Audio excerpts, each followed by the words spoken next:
And if they use him correctly, he could chew us up. Yeah. I don't see it happening, though. Agreed.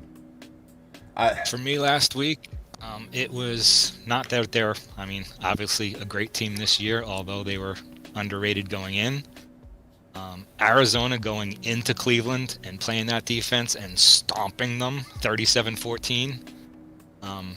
That was impressive for me last week. That was an eye-opener. Okay. I already believed in them. They did it without Cliff Kingsbury. He's out with the Schmovid. That was an eye-opener for me. Yeah, I thought that was a big deal. Any teams that needed to get their win last week, it seemed like most of them did. So there was a couple teams like the Chiefs and a couple of teams that were down that needed to climb back up. Raiders. Raiders were one of them. I'm interested this week in that Miami-Atlanta game to see which one of those teams can climb out of the bottom and become a team. To me, whoever loses that team's basically got game. Sorry, is done for the season. And there's some of these bottom feeder bowls going in here to week 7 that I'm like, if they don't win their game, you already can start writing some of these teams off. Then you can start looking at how they're going to use their fantasy players the rest of the season. Right.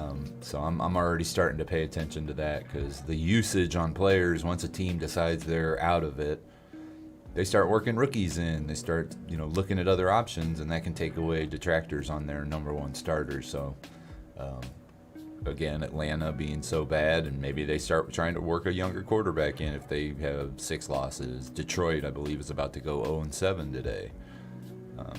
Who are they going to start working in at wide receiver? Who they're going to start looking at running back and figuring out what contracts they're going to sign next year. So I pay attention to these things. Try to a little bit. Tua seems to have re-energized himself and has some confidence. Devontae Parker's back this week, which will help. Brian Flores threw some confidence behind Tua when mentions of Deshaun Watson have been flying around this week. Brian Watson came out and flat out said that Tua is their quarterback. So that's interesting. Atlanta's coming off the bye. It seems like Matt Ryan has finally discovered their number 1 pick, Kyle Pitts. If they can work the tight end and Cordero Patterson and maybe Calvin Ridley, well, we will or won't find out why he had to miss that game. But, maybe neither team has any defense. I think MIA made a good point. Maybe Calvin Ridley just couldn't cross the pond. Hey. And Miami should have a good defense. Flores is a great defensive mind, and they were good last year, but they don't seem to put it together so far this year. Caesar asks, have y'all seen the Tom Brady crypto commercial? Yeah, I have. It's pretty good. I like that Tom Brady Subway commercial where they're asking him to eat bread, too. Yeah, that one's good. Bulldog's about to... As long as it's not the, was it Paris Hilton? Somebody was advertising the crypto that died. Oh, really? I didn't know about that. That's amazing. Everybody's got a crypto now. I think anything Paris Hilton gets into is probably going to take a fall. Yeah. I think Bulldog's switching everybody over to that new stream. So if you guys want to follow that link over to that new stream, make sure you hit that like. And if you already got 5 likes. There you go. Oh, yeah. Heck yeah. My bad. 816. If you're new to the channel, we'll be helping you out here with fantasy, but don't forget to hit that like and subscribe, and we'll be here every single day doing crypto and stock, but currently we're doing our little fantasy thing here right now. Got MIA and Nunya, and this is Odifro, and we're bringing it to you. Ooh, Bulldog even put a little sheep up there on the screen for us. Awesome. Thank you, Bulldog.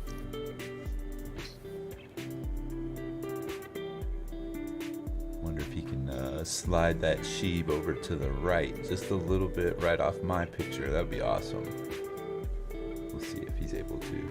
So, MIA, you ready to kick this bad boy off? Let's kick it off.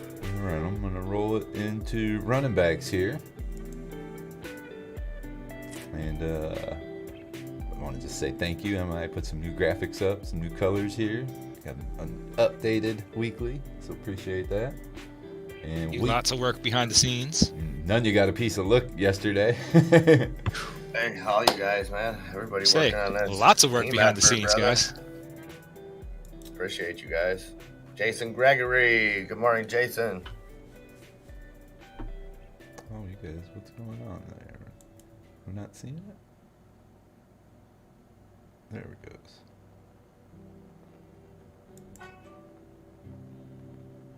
Rodgers, Adams, Moore, Chase, Eckler, Jacobs, Montgomery, Sanders.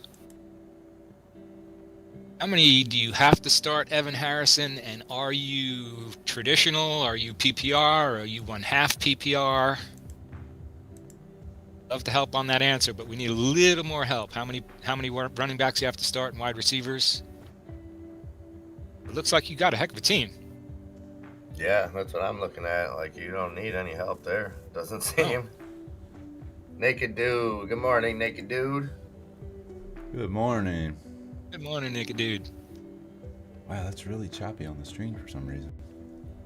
A bad feed.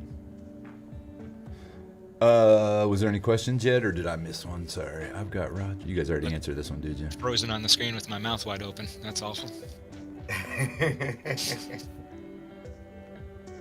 Nothing's moving over there. It's getting real choppy. Sorry.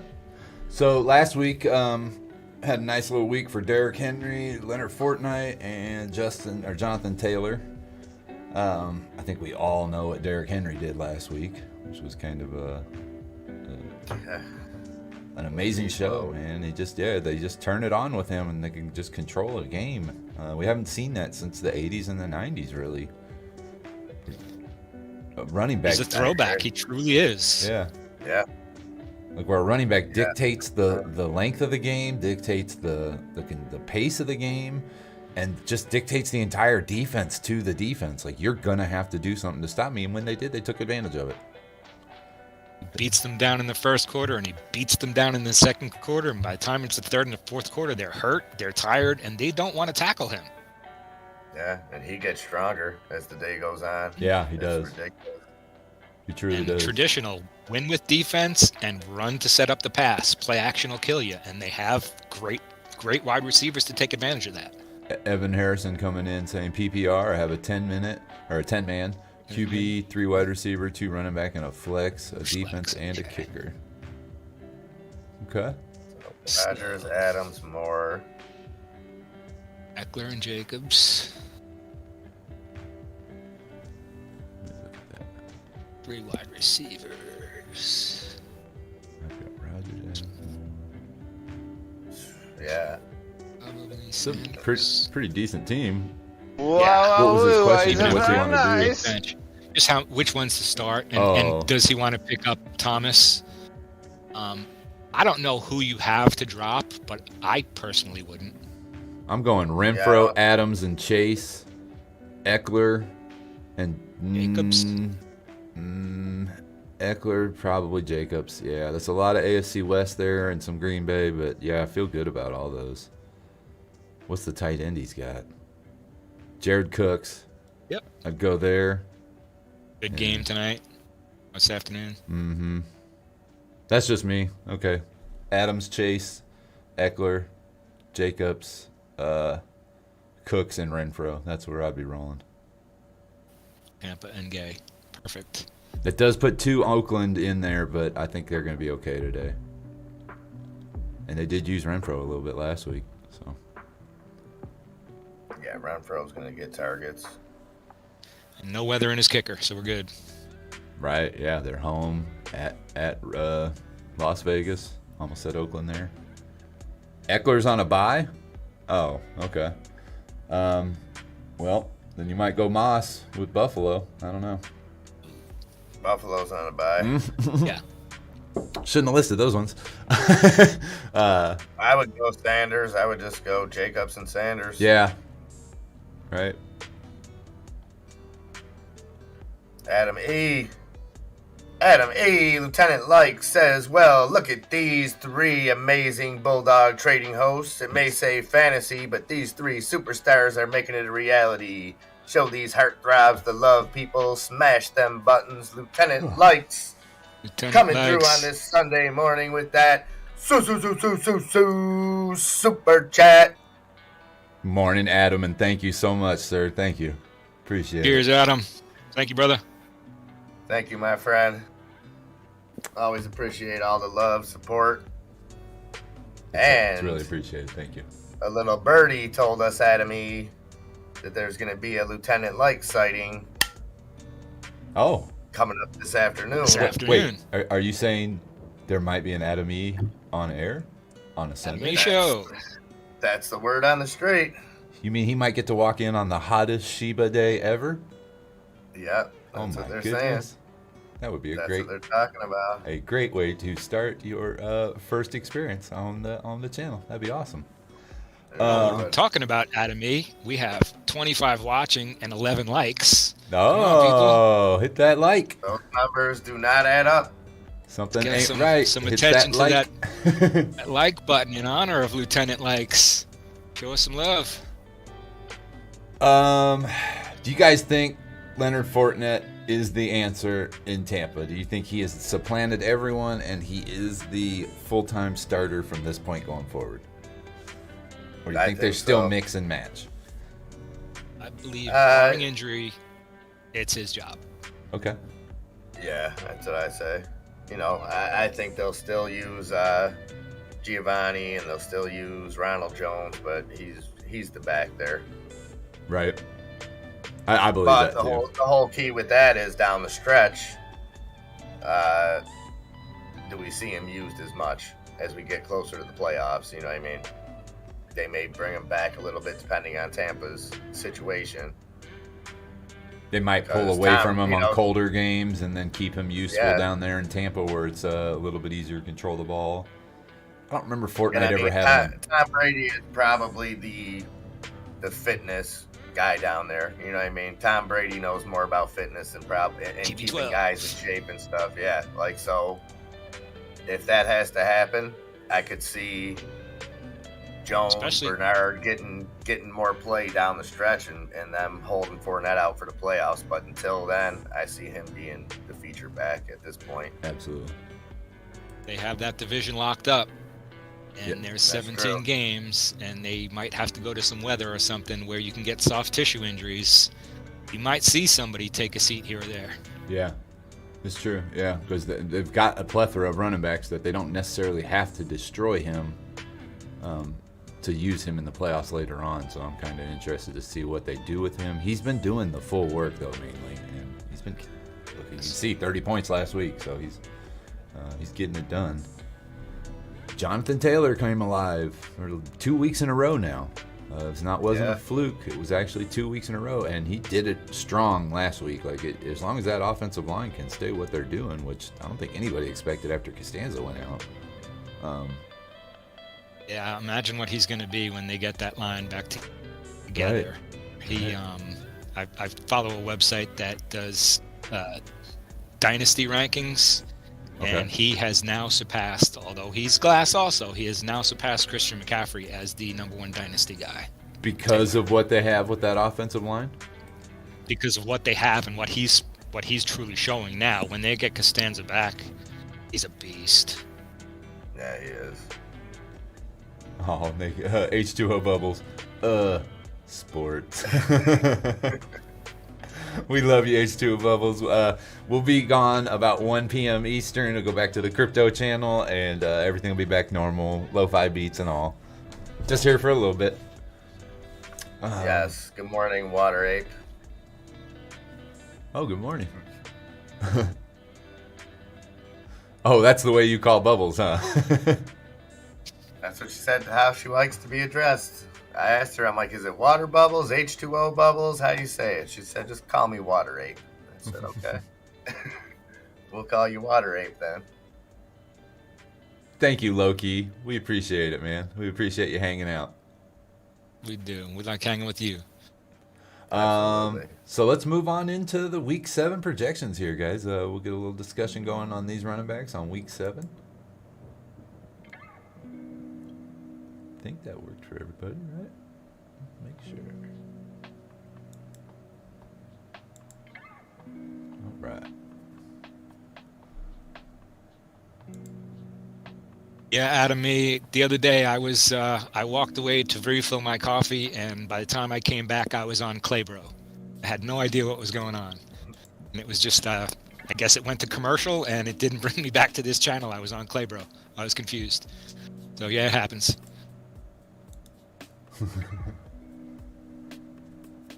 All right, so Derrick Henry, number one, going up against Kansas City's defense. Is there really much to say here? We know what's going to happen. They're going to use Derrick Henry to keep Patrick Mahomes off of the field. Yeah. 100%. That's the only That's game the plan. smartest game plan you can do. And right now, Mahomes is feeling like he has to be Superman already. He's making throws he probably shouldn't. He's turning the ball over way too much. They're 3-3. They can control the clock. That's the plan. They're 3-3 playing a team they may have to face in the playoffs again. I will say this: Kansas City has handled Titans the last 2 years that they've played them, even in the playoff settings. But it's a different year. It's not the same. Chiefs' offense is different. Chiefs' defense is different. If Tennessee can run the ball and get pass rush, they can win this game. They can win it, flat out. Kansas City's offensive line shuffle still is not worked out. No, and they're susceptible to pass rush still. So we've seen Mahomes throwing ridiculous amounts of interceptions this year. Tennessee's defense not great, but not bad. Vrabel's still a wise dude. He can pull some stuff out. So I see Derrick Henry having maybe 150 yards. That's frightening, but I think he might have 150 yards today. Yeah, that naked dude, I agree. That Henry is somebody who does not hit the bench unless he is on a bye week. There are some players who just don't hit the bench. Agreed. Cassie, you are playing me this week, so you very well might get that first win. Yep. Pulling for you. Chiefs versus Raiders in the rookie fantasy league there. MIA versus Cassie. Caesar I'm coming in with for you. A.J. Dillon versus Washington or McKissick versus Green Bay? I'm a McKissick fan at this point. He's catching passes. I would go McKissick.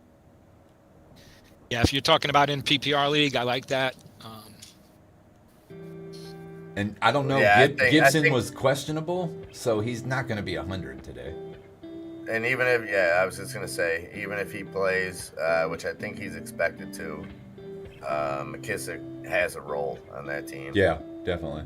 You know. Alvin Kamara going to Seattle in the rain. You know they're not going to be trying to throw the ball a bunch. I think it's going to be heavy doses of Kamara. Yep. Kamara on the ground, Kamara through the air. Kamara on the ground, Kamara through the air. Yeah. Screen pass, run, screen pass. Yeah. Stuart Bell says pick 2. Edmonds, Julio, Eli Mitchell, James Conner. I'm guessing these are flex players because the position's there. Chase Edmonds showed me a lot that I saw last week. I don't know about you guys, but I like Chase Edmonds last week. Julio's been talking crap all week, saying he's ready to go. So there you go. I don't know. What are you guys feeling on I like that. If you're PPR league, that's good. I think the Frisco game tonight is going to have a lot of running in it. Yeah, I like that too. I like Eli Mitchell there. You might look at Eli Mitchell. The San weather is going to be bad. McHasty or Jermichael, so they might be attempting to do running back by committee, but I agree that there's going to be a lot of running back either way. So that's a tough pick there. We all seem to agree on Chase Edmonds. Yeah, I like Edmonds as far as if it's PPR. Then it's a situational pick between Julio and Eli. There, it's trust your gut. But if Julio's been talking some smack, they're gonna lean on Henry to set up that pass. Julio can hit you some home runs. I agree. What's Sheep doing right now? The Kansas City defense isn't the tightest out there. 41-30, so Sheeb is holding 4,000 resistance, and we are on a green candle. Is that my friend Anthony from the poker table the other night? What's up, Anthony Urano? Even though you're a Cowboys fan. Ant-Man. I think they took a couple tournament wins the other night in the poker tournament too. Or Anthony did. I think his buddy did. I think Bulldog was saying. Cool. Thank you for playing, guys. That was awesome. Left it after the third game. I needed sleep. Aaron Jones at home against Washington. Green Bay's looking for their third win in a row, I think. Maybe 2 in a row this week. And even though Washington was supposed to have a great defense this year, they've been... Their defense been their offense. Hasn't panned out. Yeah. I like Aaron Jones a lot this week. You thinking 2 touchdown, 100 on the ground, maybe 50 catching? Yep. I'm thinking, 5 or 6 passes at least, probably 15 or 20 total touches, and score each way maybe. Yeah. It's that's going to be a blowout, I think. I don't know why. I just see Green Bay just destroying Washington today. I do see Washington putting up yards. McLaurin, Gibson, McKissick, I think they all get their points, but I just see Green Bay. Washington, I think, can kick a lot of field goals. Let's put it that way. They're going to move the ball, but I think they're going to kick a lot of field goals. And I think you might get a bunch of garbage time statistics out of Washington, which is fine because Green Bay will be up by a lot. GT, garbage time. That should be a good one, Cassie. Like I said, I'm pulling for you. I'd like to see you get your win. I do want to see Cassie get the win this week. I want people to have fun, and I know that's been... and she deserves it. Yeah. She's put in where she's just had some bad breaks. Like, she's... Every week she keeps playing somebody who puts up 200 points. Yes, exactly. Exactly. It's not her fault. She's putting up a roster, so she just keeps running into buzzsaws on the other side of the screen. Yeah. So we're all pulling for it, Cassie. Absolutely, 100%. Darrell Henderson going to Detroit. This is a big game for Matt Stafford, but Matt Stafford may not be the corner piece of this one. Detroit's defense, kind of so-so. I don't know. I see Henderson playing a good game. Yeah, I could see Henderson getting it. I guess it depends on Detroit's offense. Same way. What they can do against the Rams defense. I don't know. think they're going to be able to do much. About McVay's relationship and the whole Stafford hates Detroit and McVay kind of hates Goff. Okay. And there may be some, you know what? I'm going to rub it in your face and win 99-0. It might be 6 or 7 touchdowns by Stafford. It could be that. There's some anger. Oh, I don't doubt Goff has some hatred for McVay because a lot of people say Goff was thrown under the bus for that Super Bowl loss, and it was truly McVay's fault. I don't know what the case is there. I just know they wanted out. Each of them wanted to get away from each other after that Super Bowl, and they spent a whole 2 seasons trying to make it happen. 1 year, 2 years? I think it was 2 years, wasn't it? It was 2, yeah. Yeah. So they get Goff out of there. You get Stafford, and now Goff really doesn't look bad in Detroit, but he still looks the same, whereas Stafford looks like a whole new thing because he's actually got weapons around him and an offensive line. Yes. And he's healthy. Yeah, he's healthy. He's not getting hit that's as something much. we haven't, that guy's taken a beating up in Detroit. Yeah. For years. And to see him constantly put up 4,500 yards every year and 35 touchdowns every year.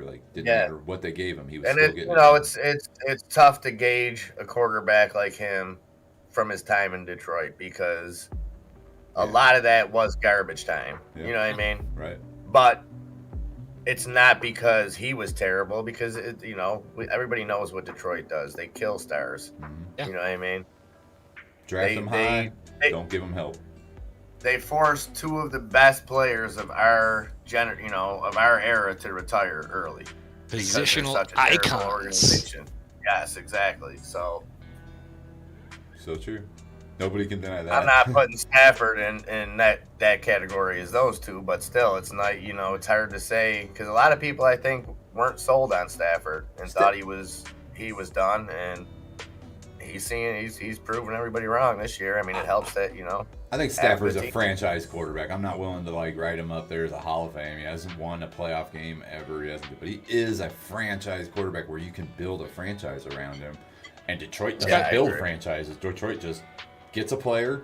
Oh, he's a nice piece. Let's make 50,000 jerseys off of this dude, and that's all they care about. They don't want to win, or they don't attempt to win, at least in my opinion.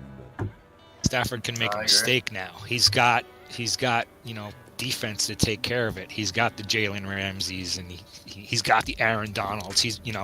It's a huge difference where I can't make a mistake. It's terrible. Or you know what? If I make a mistake, my defense is going to pick me up. I'm okay. My guys got me. Yes. Like the Rams actually went and tried to get him a weapon. You don't see the Detroit Lions never tried to go and get an actual weapon. They'd always draft some wide receiver, be like, oh, this guy's got hands. He's going to turn into a receiver. And it's like, but you've never created a receiver in Detroit, so why would you try to create a receiver that could never turn one? They've always either drafted a really good guy, again, what's his name?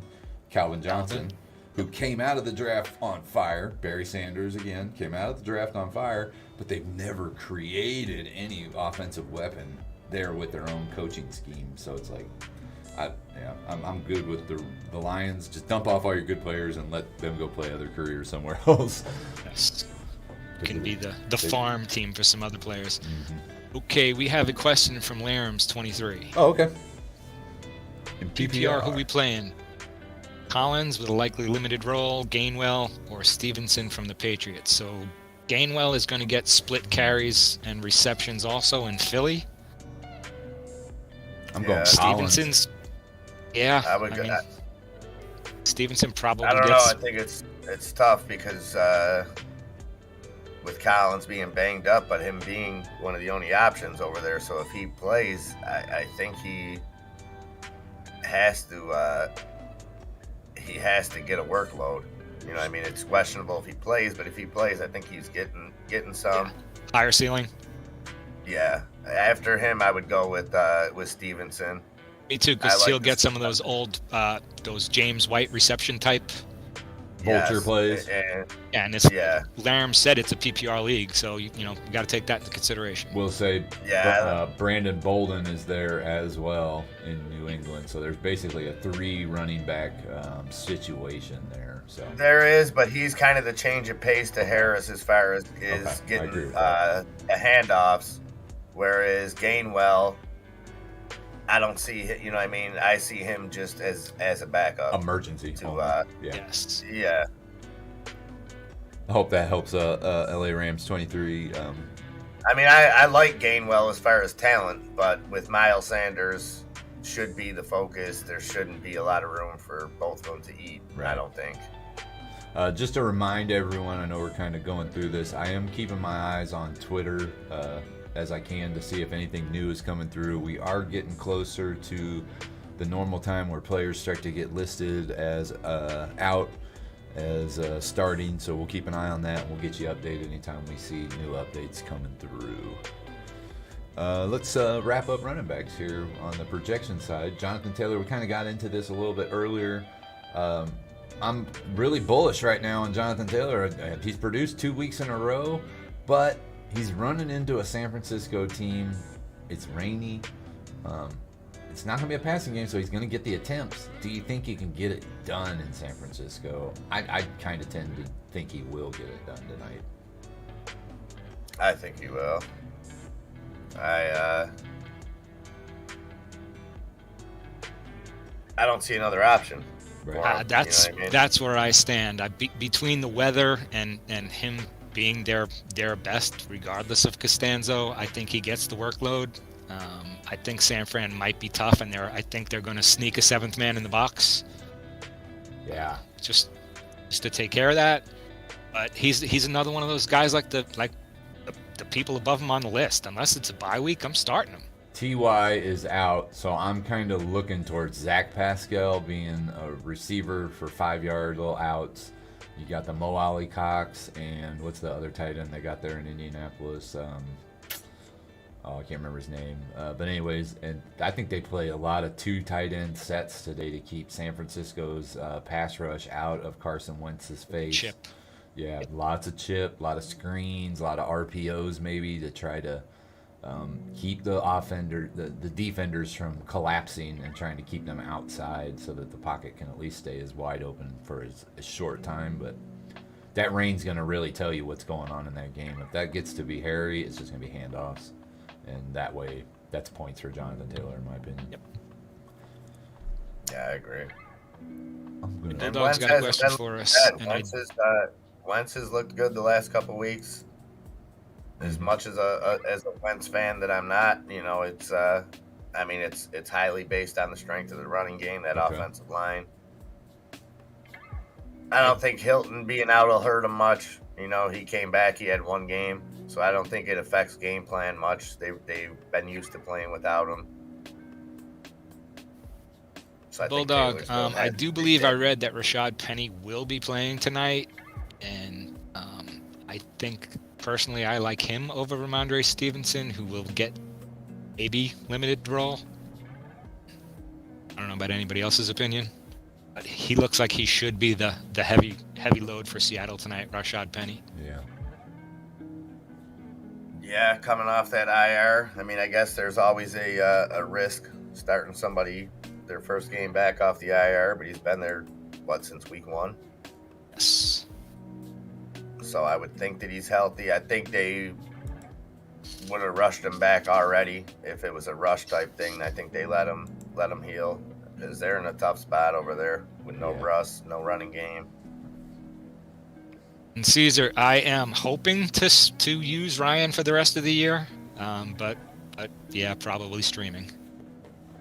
LA Rams. Russ Wilson going down hurt me. LA Rams coming back in here. 23 coming in, said definitely did. By the way, your Rams comments were on point. McVay has made it very clear he would rather have proven commodities and NFL vets over draft picks that are a coin toss, and saying it worked so far. We appreciate that, LA Rams. I kind of agree with that. I think McVay likes to have working pieces and not have to try to make them work. Yes. And I think McVay is an offensive genius. He's got good defense, but I think it's all about offense. And I probably, if I was an LA Rams fan, I'd be a lot happier than being a New York Giants fan right now. He's got good strategery. Yeah, there's the word. Strategery. Bulldog says Rashad is in. He's going with There it. we go. That is financial rice. What was that the word?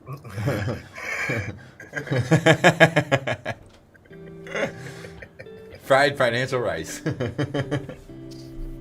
All right. Let's see here. We're moving into buy or sell. What you guys thinking about Chuba Hubbard? What you thinking? I'm not entirely sold. He's definitely not Christian McCaffrey, but I don't hate situationally this week. I was impressed last week. He looked like a running back running on a paycheck. Yeah. Yeah, and it's, Mike Davis did the same thing last year over there, right? When McCaffrey went out. Right. He's like, I'm going to build a career out of these 5 games or whatever. Yeah. It's a solid offensive line. I don't know if I like Nunez's answer. I don't think I'm sold on him long term yet, but situationally, especially today against the Giants, I love him. Yeah. Be careful. He plays the Giants. If he goes for 140 yards and 2 touchdowns, just don't overvalue it. Don't go out trading for him. Yeah, just because what he does in New York, don't go looking for a trade for him. Yeah. Well, and with that being said, if you own him, coming off this New York game, maybe a good time to sell them. Sell high. Quarterbacks, wide receivers, other running backs, definitely get what you can get for him. Especially if you're holding him and you don't have McCaffrey, and you is somebody looking for that McCaffrey handcuff that already has him, maybe willing to give up something big for that. Yeah, because you don't know when McCaffrey's coming back. This guy could be their piece of offense for the next 4 or 6 weeks. Yeah. I would be looking for that. If I'm a McCaffrey owner, I'm looking for and I don't already have Hubbard. I'm probably looking for that at this point. Okay. Isn't that the exact case in our Hall of Fame league? It is, but I forget to make moves all the time. Lots of stuff going on.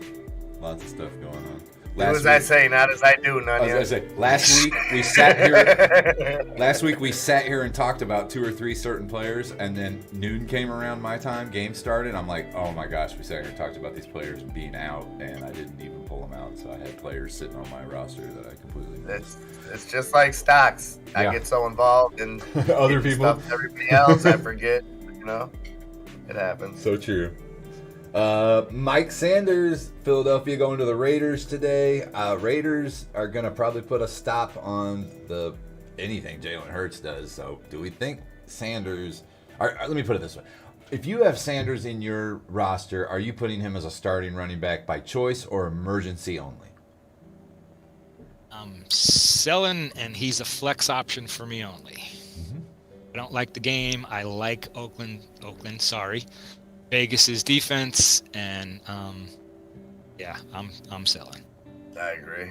I like the guy. I don't like the scheme. I don't like the situation. I'd like to see him find a new home after this year. Miles Sanders, I don't think they've used him at all, and I've been high on him the last 2 years. Right, he just runs so efficiently. He's so does. fast. It seems like such a wasted talent there. 100% agree. Yeah. It's painful to watch that they don't know how to use him, and they've also got a quarterback who can actually amplify the things that this running back does if they were to use them in a good situation, almost in a wildcat kind of, not necessarily wildcat, but we've seen shades of that last year. A mobile quarterback friendly, not quite the wildcat, but running some options, getting out there, getting Miles Sanders out into the flats and getting them in the open field. One-on-one with the safety, because Miles Sanders will Jackson juke. Offense. Yeah, exactly. Move to a more Lamar Jackson styled offense, but it's like I don't know what they're doing with Hurst, because he's running for his life after 3 seconds every time, and at that point you got to just teach the kid, get rid of the ball whether there's a pass there or not. Throw it out of bounds, because you're going to take a sack. It's worse than throwing it out of bounds and just redoing the down. I just don't understand it, but I feel bad because I literally don't think Jalen Hurst survives this season. I think he's going to go down if he keeps doing what he's doing. I watched him take some big hits last week, taking big hits, and we know what happens to a QB. What the dog doing? Just getting plowed on all game long. It's horrible. Mitchell Lane. Good morning, Mitchell. Oh, good morning. Chiefs or Vegas D? I like that Vegas D. I like the Vegas D too. I like the Vegas D too, but I'm going to make this point. The Chiefs are playing a team that's going to run the ball and probably not pass that much. So a Chiefs defense may not give up more than 300 yards and maybe not more than 21 points even if the Tennessee wins that game, if they can keep Pat Mahomes down under the 20s, they might win, and the Chiefs defense could still score you points. Tennessee could win and the Chiefs defense could still score you points, but Raiders are probably going to get interceptions. It's tough. Yeah, I was going to say it depends on your league rules. You know what I mean? Your scoring system, because some reward you generously for holding people under a certain amount of yards, certain amount of points, things like that, where some are just more lenient and it's 100% based on turnovers and sacks. You know what I mean? Yeah. So with that's why I would go with the Raiders. We've actually been turning the ball over more this year, getting more turnovers. I see a higher potential with that with Hurts than, like you said, Tennessee's going to run the ball. Mm-hmm. So we may not see big turnovers, but if Tennessee can't stop Kansas City and they come out clicking and put 21 on the board, we've yet to see a team really force Tennessee to abandon the run, right? And it's happened in the past where I've said it 3 weeks in a row now. We're due for one of those 15 carry for 27 yard type games for Henry. Not saying that's going to happen today. Jets' only win is against Tennessee. They're not unbeatable. Yeah. Very good.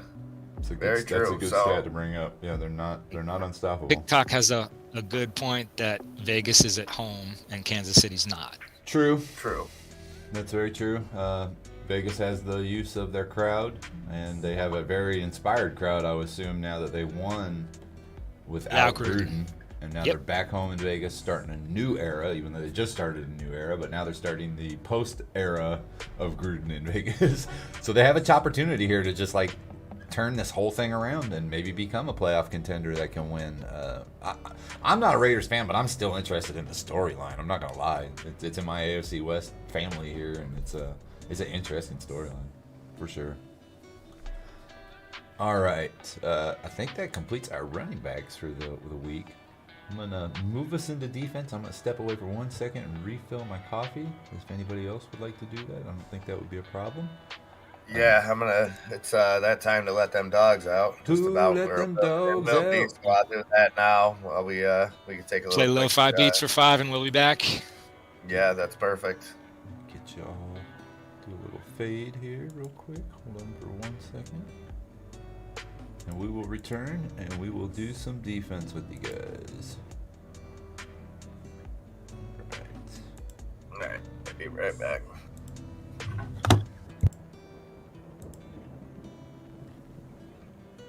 Okay.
Receive up to $2,500 when you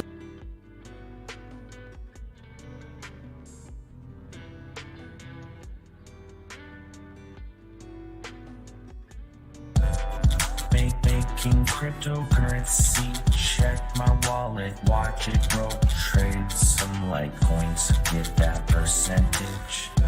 What you need, never succumb to greed, never fall for fear. Live Bitcoin, buy Bitcoin, eat Bitcoin, drive Bit. Making cryptocurrency. Check my wallet, watch it grow. Trade some Litecoins, get that percentage. Only what you need, never succumb to greed, never fall for fear. Live Bitcoin, buy Bitcoin, eat Bitcoin. Drive Bitcoin, making cryptocurrency. Check my wallet, watch it grow. Trade some Litecoins, get that percentage. Only what you need, never succumb to greed, never fall for fear. Live Bitcoin, buy Bitcoin, eat Bitcoin, drive Bitcoin. Making cryptocurrency. Check my wallet, watch it grow. Trade some Litecoins, get that percentage. What you need, never succumb to greed, never fall for fear. Live Bitcoin, buy Bitcoin, eat Bitcoin, drive Bitcoin.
All right, guys, welcome back. I think we're getting everything going. We had a little Bitcoin wallet there. Get everybody pumped up. Thank you for that, Bulldog. Appreciate that.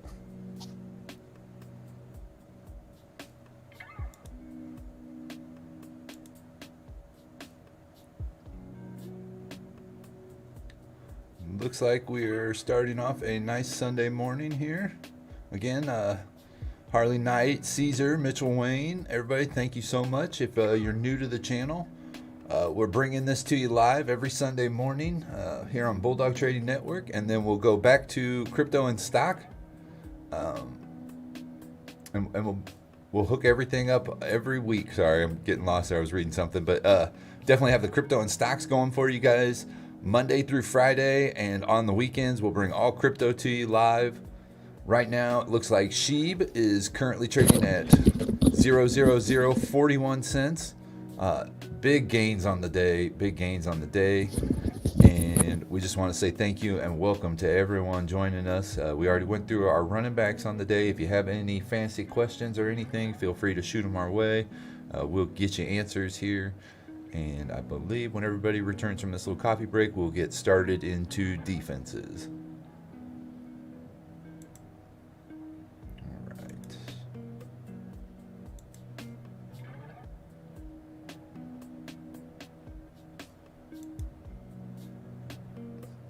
Let's see. I missed Odifro. I got some coffee. I'm back. Nice.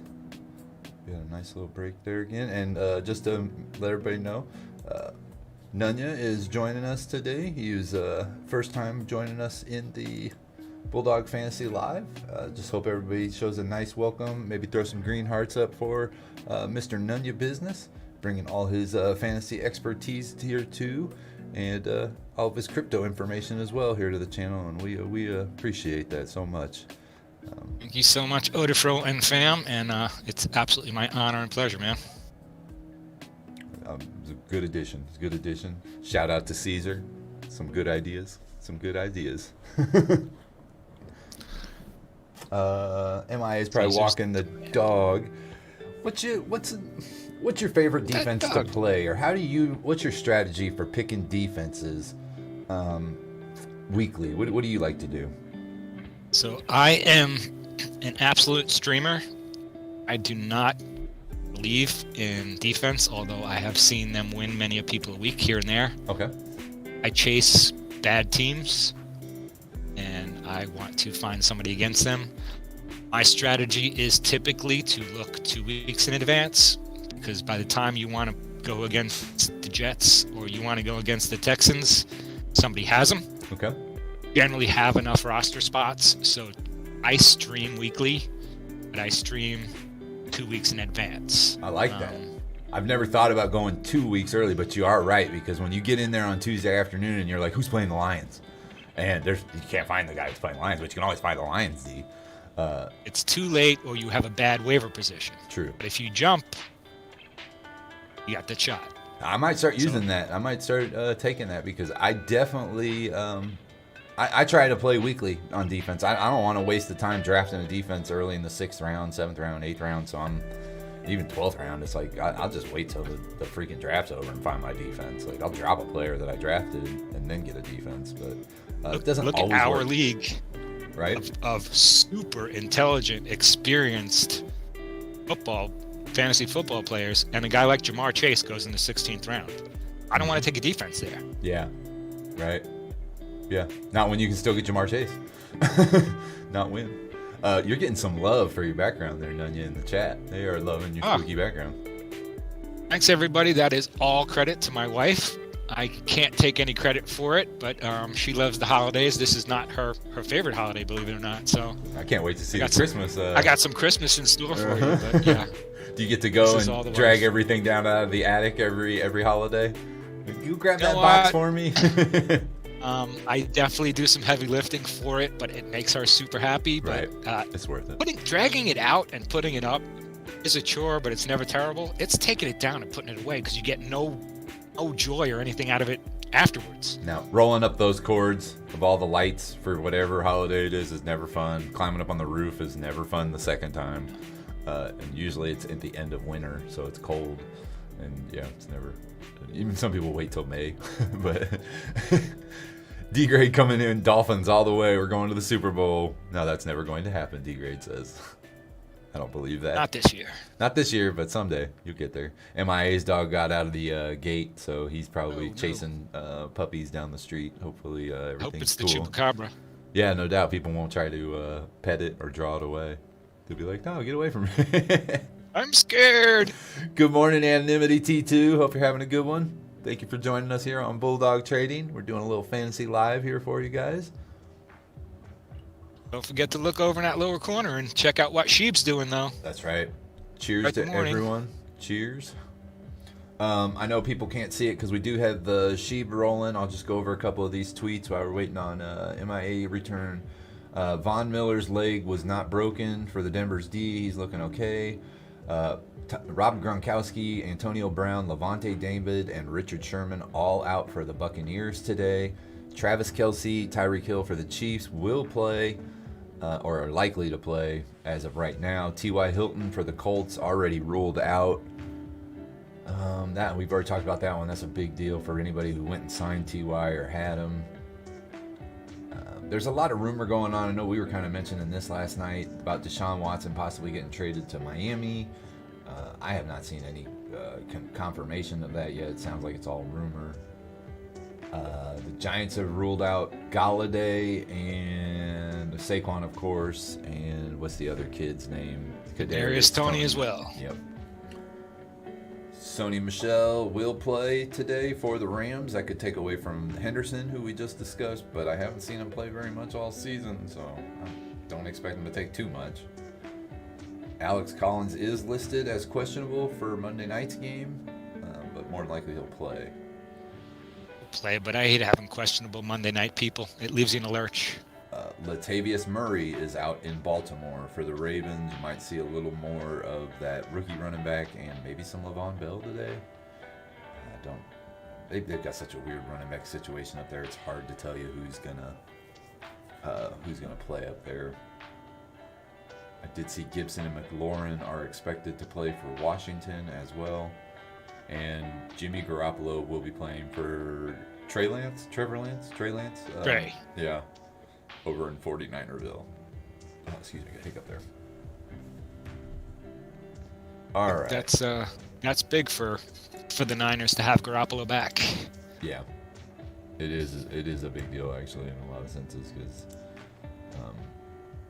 yeah, I mean, that's their offense, or the way that they built it, and then they had to kind of roll into a rookie-style offense more. And that's a Shanahan, so he wants to have a large moving offense with lots of moving pieces, and when he's got a rookie quarterback, he's got to tone it down, so I bet he's happy to get Garoppolo back a little bit, maybe. Yeah, I think he didn't mortgage the future to get Trey Lance to not play him, but I think you're right. I think he wants to spoon feed him a little bit of the offense at a time because he did come from not a major school. Mm-hmm. Yeah, I think that's the case. Yeah. And Shanahan, I trust. I'm not a big Shanahan just because I watched the Shanahans in Denver, and I know they're good coaches though. I don't particularly love his old man. Okay. Yeah, but the younger Shanahan, you think he's got a good grip on everything? I think he puts a little bit of a more modern spin on the game. I think he's got a little more West Coast in him. It's kind of interesting because you can watch Walsh-ish. Yeah, Shanahan's son and Schottenheimer's son, Brian Schottenheimer, both bring different aspects of the game that their dads didn't bring. Like Brian Schottenheimer is an offensive coordinator, whereas Marty Schottenheimer was defense. Yeah. And Brian Schottenheimer brings a game plan that is completely different from what the old Jimmy Ray West Coast offenses that they used to run here in KC. And it's interesting to see that they're like, no, Dad, try something different. And, little Schottenheimer's doing the same thing, or little Shanahan's doing the same thing. He kind of steps away from what his dad taught him. Learned it, but he steps away from it, tries to bring something different. To bring something different. Like, you don't see the same play run twice in Shanahan game plan in a week. Like, a lot of coaches script their first 15. He scripts 8 different motions from the tight end, 9 different motions from a back, 13 different motions from a wide receiver. You just can't figure them out. Yeah. All kinds of motions too. It just makes mismatches where linebackers are covering wide receivers are running up against safeties that were never intended to cover that fast of a wide receiver. Yeah, they figure stuff out and do it. You seeing this? Mitchell Wayne's wife already took down the Halloween and put up Christmas. We're not even on Christmas yet. Or the Halloween yet. Let me tell you something. What's behind me is what's left of Halloween in my house. So that's what's left? Is on Christmas also, yeah. So she's done with Halloween. So she loads up Halloween in September, and then a week before, does she roll right over Thanksgiving and just move right into Christmas, or does she have any like small Thanksgiving setup? She's got like some autumn type stuff that will be like on a fireplace or table piece, but leaves in a cornucopia or something. Yeah. There's probably 5 Christmas trees up in my house already. 5. Yeah. Over the top, and we've been married for forever, so we've had time to accumulate. To each their own. They don't go bad. 5 before November. That's a lot of Christmas trees to have to stand up. I'll share some pictures. How much does your electric bill go? Yeah, I don't want to talk about that. Yeah, right? Ada CDC says, Nunya, nice to see you this morning. Odie for the great. Thank you, bud. Appreciate it. Hope you're having a good Sunday morning. Sheba running. That's right. Yeah, Ada, we have that affinity for Cardano together. All 3 of us. Christmas before Halloween is a pet peeve of mine, but probably because it's my birthday, Cassie says. No, we'll be celebrating your birthday next Saturday night in the Discord. That's right. A night early. That's right. We'll be having the Cassie Halloween party. It's going to be fun. It's going to be a lot of fun. Everybody, if you're listening, yes, there'll be a Discord party next Saturday night. Games, poker, karaoke, chat rooms. You think of it, we're going to have some fun. I think there's some giveaways for Halloween contest. Yep. Mr. Wayne says, Nunya, your wife must be from Whoville. She's definitely got the spirit. She Discord definitely has link. the spirit, man. It makes her happy. I love it. All right. Sorry about that. Oh. All right. No, it's fine. Did you Captured the catch dog, him? huh? Did you get him? Yeah, I got him. Good I deal. forget he can get out. Usually my tomato plants have it blocked, but I took the plants out and he was able to go back there. Oh, you yanked all your tomato plants already? You got them out? Yeah, I got them out. Did they have any more greens on when you yanked them?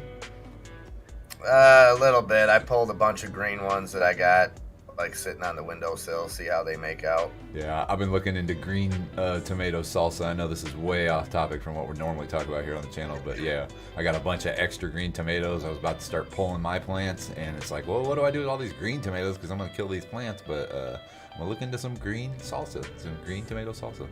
Yeah, let me know, because I got a ton of them. Okay. I'll send you the Awesome. rest. Send me the recipe. The camera's looking better. I think we are good to go to start the defense here. This is a pretty quick segment. Nunya was kind of breaking down his strategy for defense, so I might as well give you the same opportunity here.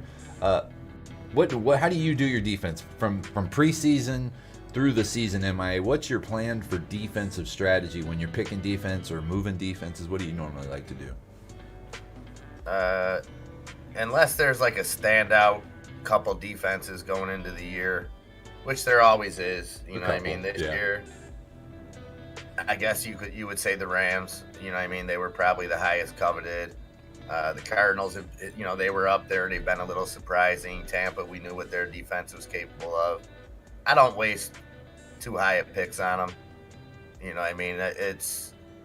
It can make a big difference. You know, you don't want a garbage defense that's giving up 40 points a game, but at the same time, I feel like the difference in kicker points is even better, is a bigger gap than say a number 12 defense and a number 5 defense. You know what I mean?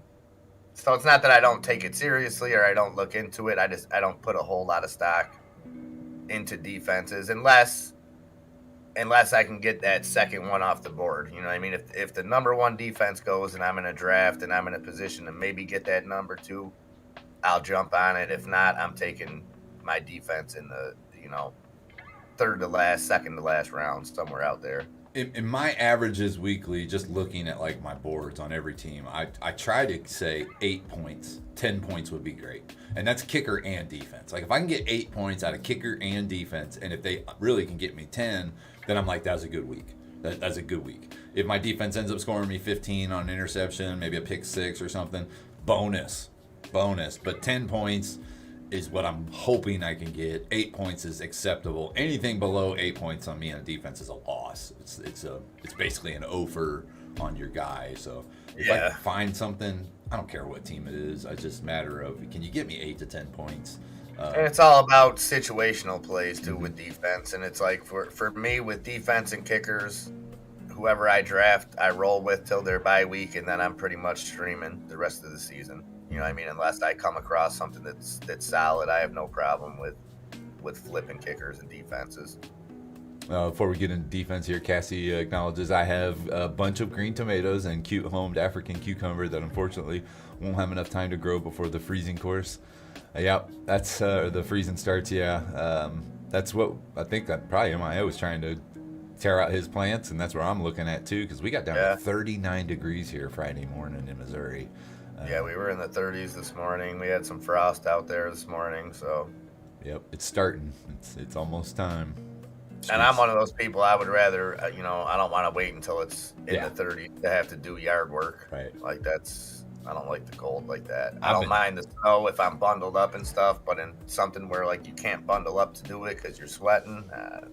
I've been slacking. I should have been getting my watermelon pits ready for next week or next year, and I haven't gotten to it, so I need. ADACDC. Good morning, my brother. Thank you for being here. So we did that. So let's discuss this week's defenses. Top one on the list this week, Arizona's defense. It's gonna be a good matchup. Pretty much at home against Houston. Right. Yeah, I think. Can any of you name me an offensive weapon of Houston? Brandon Cooks, right? Okay. Pretty much it. What's the running back's name down there? David Johnson? Yeah. Who's a shell of his former self. Chris Conley, the number 3 receiver from the Chiefs way back in the day, went to Jacksonville, couldn't get a place there, and now he's the number 2, I think, in Houston. Nothing. They got nothing. They don't have a quarterback. That dude's 7 foot tall, it looks like, but he doesn't seem to be able to throw the ball to anybody repetitively. I think Arizona. Luis Moreno says, good morning. We talking football. Let's go Cardinals. We're just talking about the Cardinals. Luis, how ironic. Mm-hmm. Good call, Luis. Cardinals, I think, are just 42-10. I don't know how to call that game. I really think it's just an extreme blowout. Yeah, I think they cover the 18-point spread, which is ridiculous. And I know we're not talking gambling spreads here, but wow. Yeah. They're just that much better. I agree. Rams, again, another home dome team playing against Detroit. And, you guys, they're in LA, right? Yep. And what you guys touched on earlier, with the relationship between McVay and Goff, we can see we might see the Rams not let up today. And they don't normally let up anyways. Right. If they get a lead, they might just literally be like, you know what, Detroit? Let's show you what Stafford was capable of doing when you gave him weapons. Yeah. And who knows what McVay and the rest of the staff and everybody else has pulled that team all week. Like, if that defense truly thinks that Goff cost them a Super Bowl, they're going to eat him up all day. Mm-hmm. I do want to make one point here that's kind of an inverse of what we're talking about. Both Arizona and the Rams are watching Seattle fall because of no Russell. Both these teams have gimme games. So both of these teams could be walking into a trap game going, you know what, we're going to win this. We're going to get 2 games ahead of Seattle. We're going to be 3 games ahead of Seattle. We got this division now, or we're the only 2 competitors in this division. So I am watching both of these teams to come out flat this week. If they come out flat, that's a big problem in the NFC West, either one of these teams. But both these teams today need to go in here and stomp those teams. Both the NFC West teams, Arizona and Rams, need to stomp their opponents and step into that role of we're better than Seattle. Yep. Well, and let's look at the flip side. You know, not to say that he has the weapons to do it, but you got to think that Goff's playing. You know, just as much as we're saying about the Rams running it up. You know, Goff can come out with really something to prove today and show something. You never know. Because it's a trap game. Little extra motivation for him though, going against, you know, just as much as the Rams are going to be motivated, he's going to be motivated to show him. I don't think he has the weapons to do that. I don't think it's going to go that way. No, but and Hawkinson's beat up. Yeah, and that's really his only target at this point. That's a safety valve. Those running backs, they've been banged up all season. I don't know. I don't see it changing today. Okay. Unfortunately. I feel you on that. Patriots at home versus a rookie they already beat up once this year. Bill Belichick versus a rookie quarterback with a rookie quarterback on his own team. So the Jets have already seen Mac Jones, but it's Bill Belichick, man, at home. And that those teams know each other. It's probably going to be not a slugfest point-wise, but a slugfest beating each other up. I agree. I like no points in that game, no yards in that game. Yeah, I agree. New England looked decent, to say the least. Their defense seemed to keep Prescott pretty frustrated last week. So a tough loss to be coming off of. That overtime loss that they thought they were going to win, and they got taken away from them by Dallas. Yeah. What to come back from. Yeah, how do they rebound? Right. Yeah. It's going to be a situational football the whole game, because you know how Bill Belichick coaches. They just play. It's amazing to see what he does. Tyrone Ballard has a Brandon Cooks, Robert Woods, or A.J. Brown pick 2. Pretty easy for me. I don't know about you guys. What do you got, Nanya? Who are you taking? I like Woods and Brown. I sit Cooks. I think Cooks is a very good wide receiver. I don't like that offense, and he tends to be an all or nothing guy. Again, we've been talking about the Rams a lot, and I think that Tennessee is going to run to set up the pass. I sit Cooks. I like that. I think Cooks maybe has the higher ceiling here, and the situational in the sense of Houston has to throw the ball the whole game, but it's still against the Cardinals, and there may be a little something there too, talking about kind of revenge games with DeAndre Hopkins and Houston and kind of the way that Yeah. So I don't see Cooks. I mean, you got to think he's the only offensive weapon there, though, right? So on that aspect, he has an upside. But I like Brown and I like Woods there. A.J. Brown's probably going to be covered by the number 1 defender in Kansas City. I don't know if that really means too much, but the number 1 cornerback. Julio Jones probably get bracketed, I would think. But yeah, I kind of think whenever you're looking at Cooks or Roberts there, it's kind of the same play for either one of them because they're basically both the number 1 wide receiver who gets the number 1 corner. Right. Yeah. Well, and they both get the number 1 targets. If you need a home run on that, then I'm going Brandon Cooks. Okay. If I need a home Thanks, run. Tyrone Ballard. We appreciate that. Come back every week, brother. Awesome. Oh, okay. Cool. Yeah. Thank you. Yep. Nick says pick 2: Woods, Metcalf, Higgins, Mitchell. Full PPR. I'm probably going Woods, Metcalf. Yeah, first 2. Yeah. Even though that quarterback in Seattle, I like DK Metcalf. He can do it on his own. And I still think he's going to be the target, especially if it's a rain game up there. Obviously, the passing game isn't going to be as Short. much of a factor, but it's gonna Yak be yards. those yak yards, and I could 100% see Metcalf going off in the sense of 10 for 84. You know what I mean? Maybe not a huge Absolutely. game statistically, but it kind of hinges on the weather too, of course. Lewis doesn't like being negative, but he doesn't like the Rams. Well, you're a Cardinals fan, so that's acceptable. That's all right. Yes, 100%. You're allowed to be negative on that point alone. I'm big on Metcalf this week. I'm not big on Metcalf every week, but I am because of the rain, because of the yak yards. I'm big on that. Higgins, the more Higgins is the second wide receiver in Cincinnati, right? That's what we were talking about, right? Higgins, yeah. Yeah. Okay. So I see the more Jamar Chase becomes a name, the more double team you will see on Jamar Chase. So I'm kind of getting a little bit higher on Higgins because they have to start leaving him more open, especially as Uzomah, the tight end, picks up, which we'll get into here in a little bit. Yep. And with Mixon rolling, yeah, I agree. Higgins could be a good option 3, a good option 2 that you know is going to get 6 or 7 targets a game with a possibility of a touchdown target, maybe just because Chase can't be hit on every single play. But and Mixon keeps you honest. That Cincinnati team's getting harder and harder to defend. Yeah. Right. We'll see today what what Baltimore They're good does. on both sides of the ball. So thinking it like that kind of, I don't think that changes who I would start there, but that's an interesting take on Higgins, that it's going to be a breakout time. It's going to be where Calvin Ridley was when Julio was healthy. I don't think Higgins is a top 2 Falcons. starter, but I think if you need a flex position, you can get in on a deeper league with Higgins. I think you can still get play value out of him.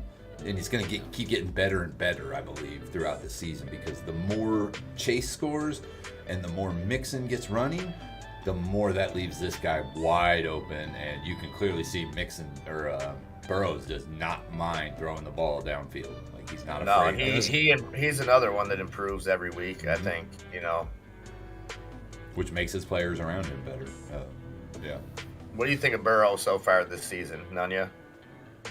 I'm a big fan. I like he's got some confidence and moxie, but I really like the ball he throws. I think he can throw a really good ball in weather, which is going to come here now.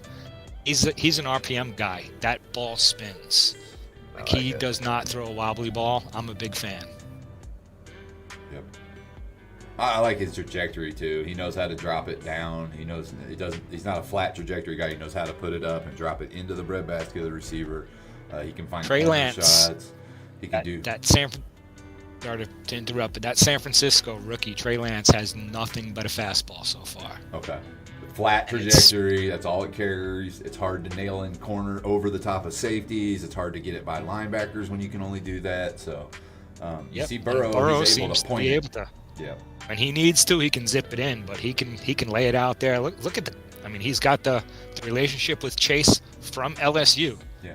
They played together back then, so they have that connection. But you're throwing to a receiver who's running, you got to be able to put it out in front of him. If you know your receiver is jumping, you got to be able to put it at a height that only your receiver can get to, in a place only your receiver can get to, and he seems to be able to do that week in, week out. So it's nice. So I'm a big fan of Burrow right now. You guys know, very first week of the season, I was like, hey, I think Cincinnati's going to win that division. I think you called that team. So he's smart enough to stay safe. He can't get injured again. I've seen him lean with his shoulder a couple times instead of slide. 2 weeks ago, it looked like he was going to be injured bad. Like, it looked like the season might be over for him, and he luckily came back out and played. So it was amazing. But hey, Birdie Hunter says, "Hey guys, good luck today." Good Thank morning. you so much, Birdie. Good afternoon, Birdie. Oh, that's right. Yeah. Good afternoon. Hopefully, maybe he's watching some sheep over there. Currently trading at 41.66, I believe. Nice He's pump on already some off sheep. the golf course and had some good weather over there in the Netherlands today. Mm-hmm. Maybe having a nice beverage and a nice Sunday dinner. All right, so my guy, we're moving over to the tight ends. Get a little Kelsey on the screen there. You guys, you got any big tight ends that you've been keeping an eye on recently that you just watching come up? MIA seemed to have nailed the big up-and-comer a few weeks ago. I think so. Parnham? Yeah. Mm-hmm. His role should only grow, although it's a bye week right now. But, yeah, that's the dude. He's the up-and-comer. Yeah, I think I'm looking for Kyle Pitts today, too. We've seen a little, in the London game, we've seen some shades of what he's capable of. I took a swing on Mo Alley Cox. Hey, he seems to be the man over there now, right? We talked about that. Was it last week of which way this is going to go? It looks like he's supplanting Jack Doyle. I think that's the name of the tight end. Doyle, yep. Yeah. And Mo Alley Cox is kind of starting to supplant him in the same way Parnham's starting to supplant Jared Cooks over there in LA. Now, don't get me wrong, Jared Cooks is a veteran with a lot of good qualities, but the physicality of Parnham and the size of that kid, holy moly. Yeah, I think that dude could dunk on 12 foot, no problem. Yeah, he's still a little raw, but like we talked about last week, I think Cook being there is a great thing to kind of mentor this young kid and get him to the next level. But I'm looking long term, that kid could be a monster. I hope he's not because he's in our division, but that kind of size. Yeah. How did Noah Fant, to get into these tight ends here, how did Noah Fant do against the Raiders defense? How did he score those 24/7? I know you watched that game pretty tightly, MIA. Was it garbage points? It was all garbage? Yeah. Was it after the Raiders had taken control and they were trying to come back late in the game? That's how Fant scored those points? Or did he have any part in the opening offense? He had a little bit, but most of his points came down the stretch in garbage time. That interests me to know how Bridgewater's using him in a normal divisional game. I didn't get to really watch that game fully, so I was kind of interested to know how Fant got to this level. He's a good weapon, but in certain games they're going to use him differently. You guys, we got a couple questions just come up. Sure. We have Adam asking for a flex and just pick one: Shepard, Renfro, or AJ Green. A lot of Giants are out today. Sterling Shepard was banged up last week, but is just on the probable. Third and Renfro, and AJ Green was like a third or fourth option. I'm not a big fan. It would be between Shepard and Renfro for myself. I'd probably go Shepard there. I don't know what other options. I'm going to be the oddball here just because I got a gut feeling. I think AJ Green has a great day today. He's due for one, right? One of these days, I think it's going to be the D-Hop show today. Okay. Going in, playing against Houston. Like, hey, man, you all almost wasted my entire career. They traded him for a bag of donuts, right? Yep. And now I'm here with Arizona, and I have a chance at an actual Super Bowl, even though he was on playoff teams with no chances in Houston. Yeah. Yeah, I kind of almost think that's true, but for some reason, with all the weapons back in Arizona this week, they've got both running backs ready to go. Kyler's hot. I just see AJ Green being the one piece of the offense that nobody's looking at, and maybe he goes off. But to be the safe play, I would kind of agree with Shepard because he's the only offense New York has today, period. It's the only All right, so here's probably the right answer because she's always right. Yep. Jen Matt steps in with, I like Sterling Shepard based on the opportunity. Okay. Here's your answer. There you go. Serial Schiller. Jonathan. Good morning, Jen Matt. Good to see you. Good morning, Jen Matt. Serial Schiller says Johnson, Antonio Brown, or Antonio Brown's backup. Wait. Crowder, another sleeper? Oh, okay. He's just coming in with ideas. These aren't questions. Okay. Sorry. So Crowder is a Jet, and he is definitely a sleeper. I don't know who the Johnson is that's Antonio Brown's backup. Trying to think of the three wide receivers that are already there. Would they even get time as Johnson's backup? I mean, you got, Godwin, Evans, Brown. Then you got the tight end, Cameron Brate. You got three running backs. I don't know if I'd go after anything Antonio Brown's backup. I don't see Tom Brady throwing to that guy. Agreed. Sabrina coming through with her Baltimore love. That's right. Mark Andrews is a tight end potential stud every week. Okay, here's a good question. Keep on rolling. Baltimore. We talked about that last week, man. Chicago brought back Damian Harris this week. I think that's who he's talking about? Yeah. Yes. And then Chuba. Are you going with Damien? Or are you going with Chuba? I am going with Chuba this week for sure. Chuba, yeah, against the Giants. Yeah. Chicago's playing Tampa. I don't know if they're going to have to abandon the run game. Yeah. I also like playing against the Giants. A couple good reasons to point that way. Mm-hmm. Yeah, I'm pointing towards Damien too. Serial Schiller says he will be the number 3 receiver today. Johnson for the Buccaneers. Okay. In my opinion, if I can avoid a number 3, I do. Yeah, I'll avoid a number 3, and especially in that offense because they don't play to the same receiver any week. If they throw to Goodwin one week, they're throwing to Evans the next week. If they throw to Brown one week, they're throwing to somebody else the next week. So Brady's good at mixing things up and not getting locked into one receiver. He's really good. The upside of that though is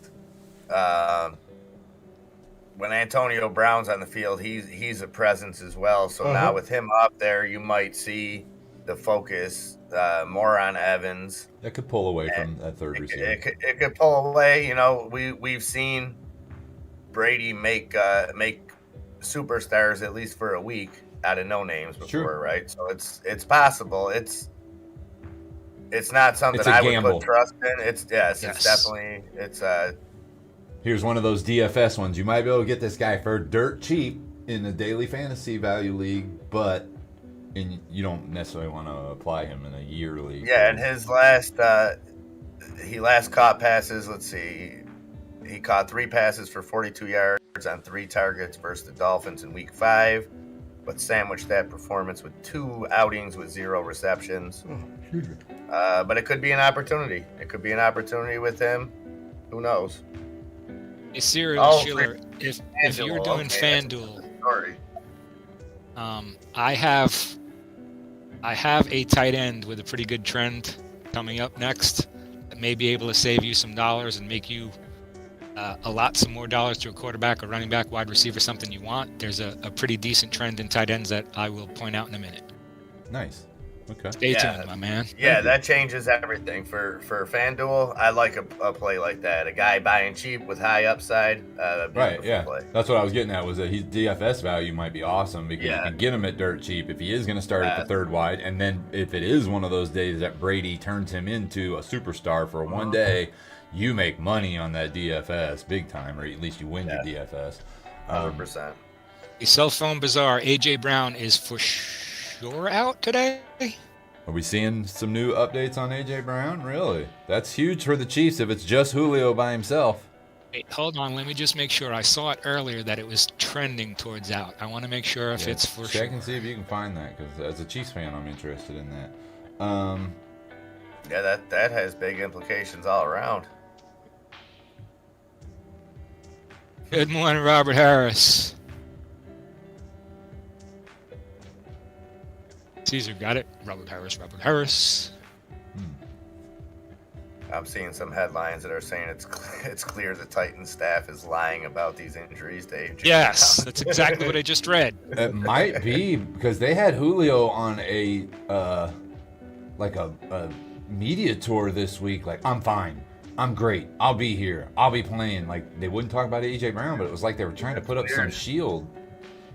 Well, I mean, Belichick's been doing it for years. True. Brady was on the injury list every single week. Every single week, you know what I mean?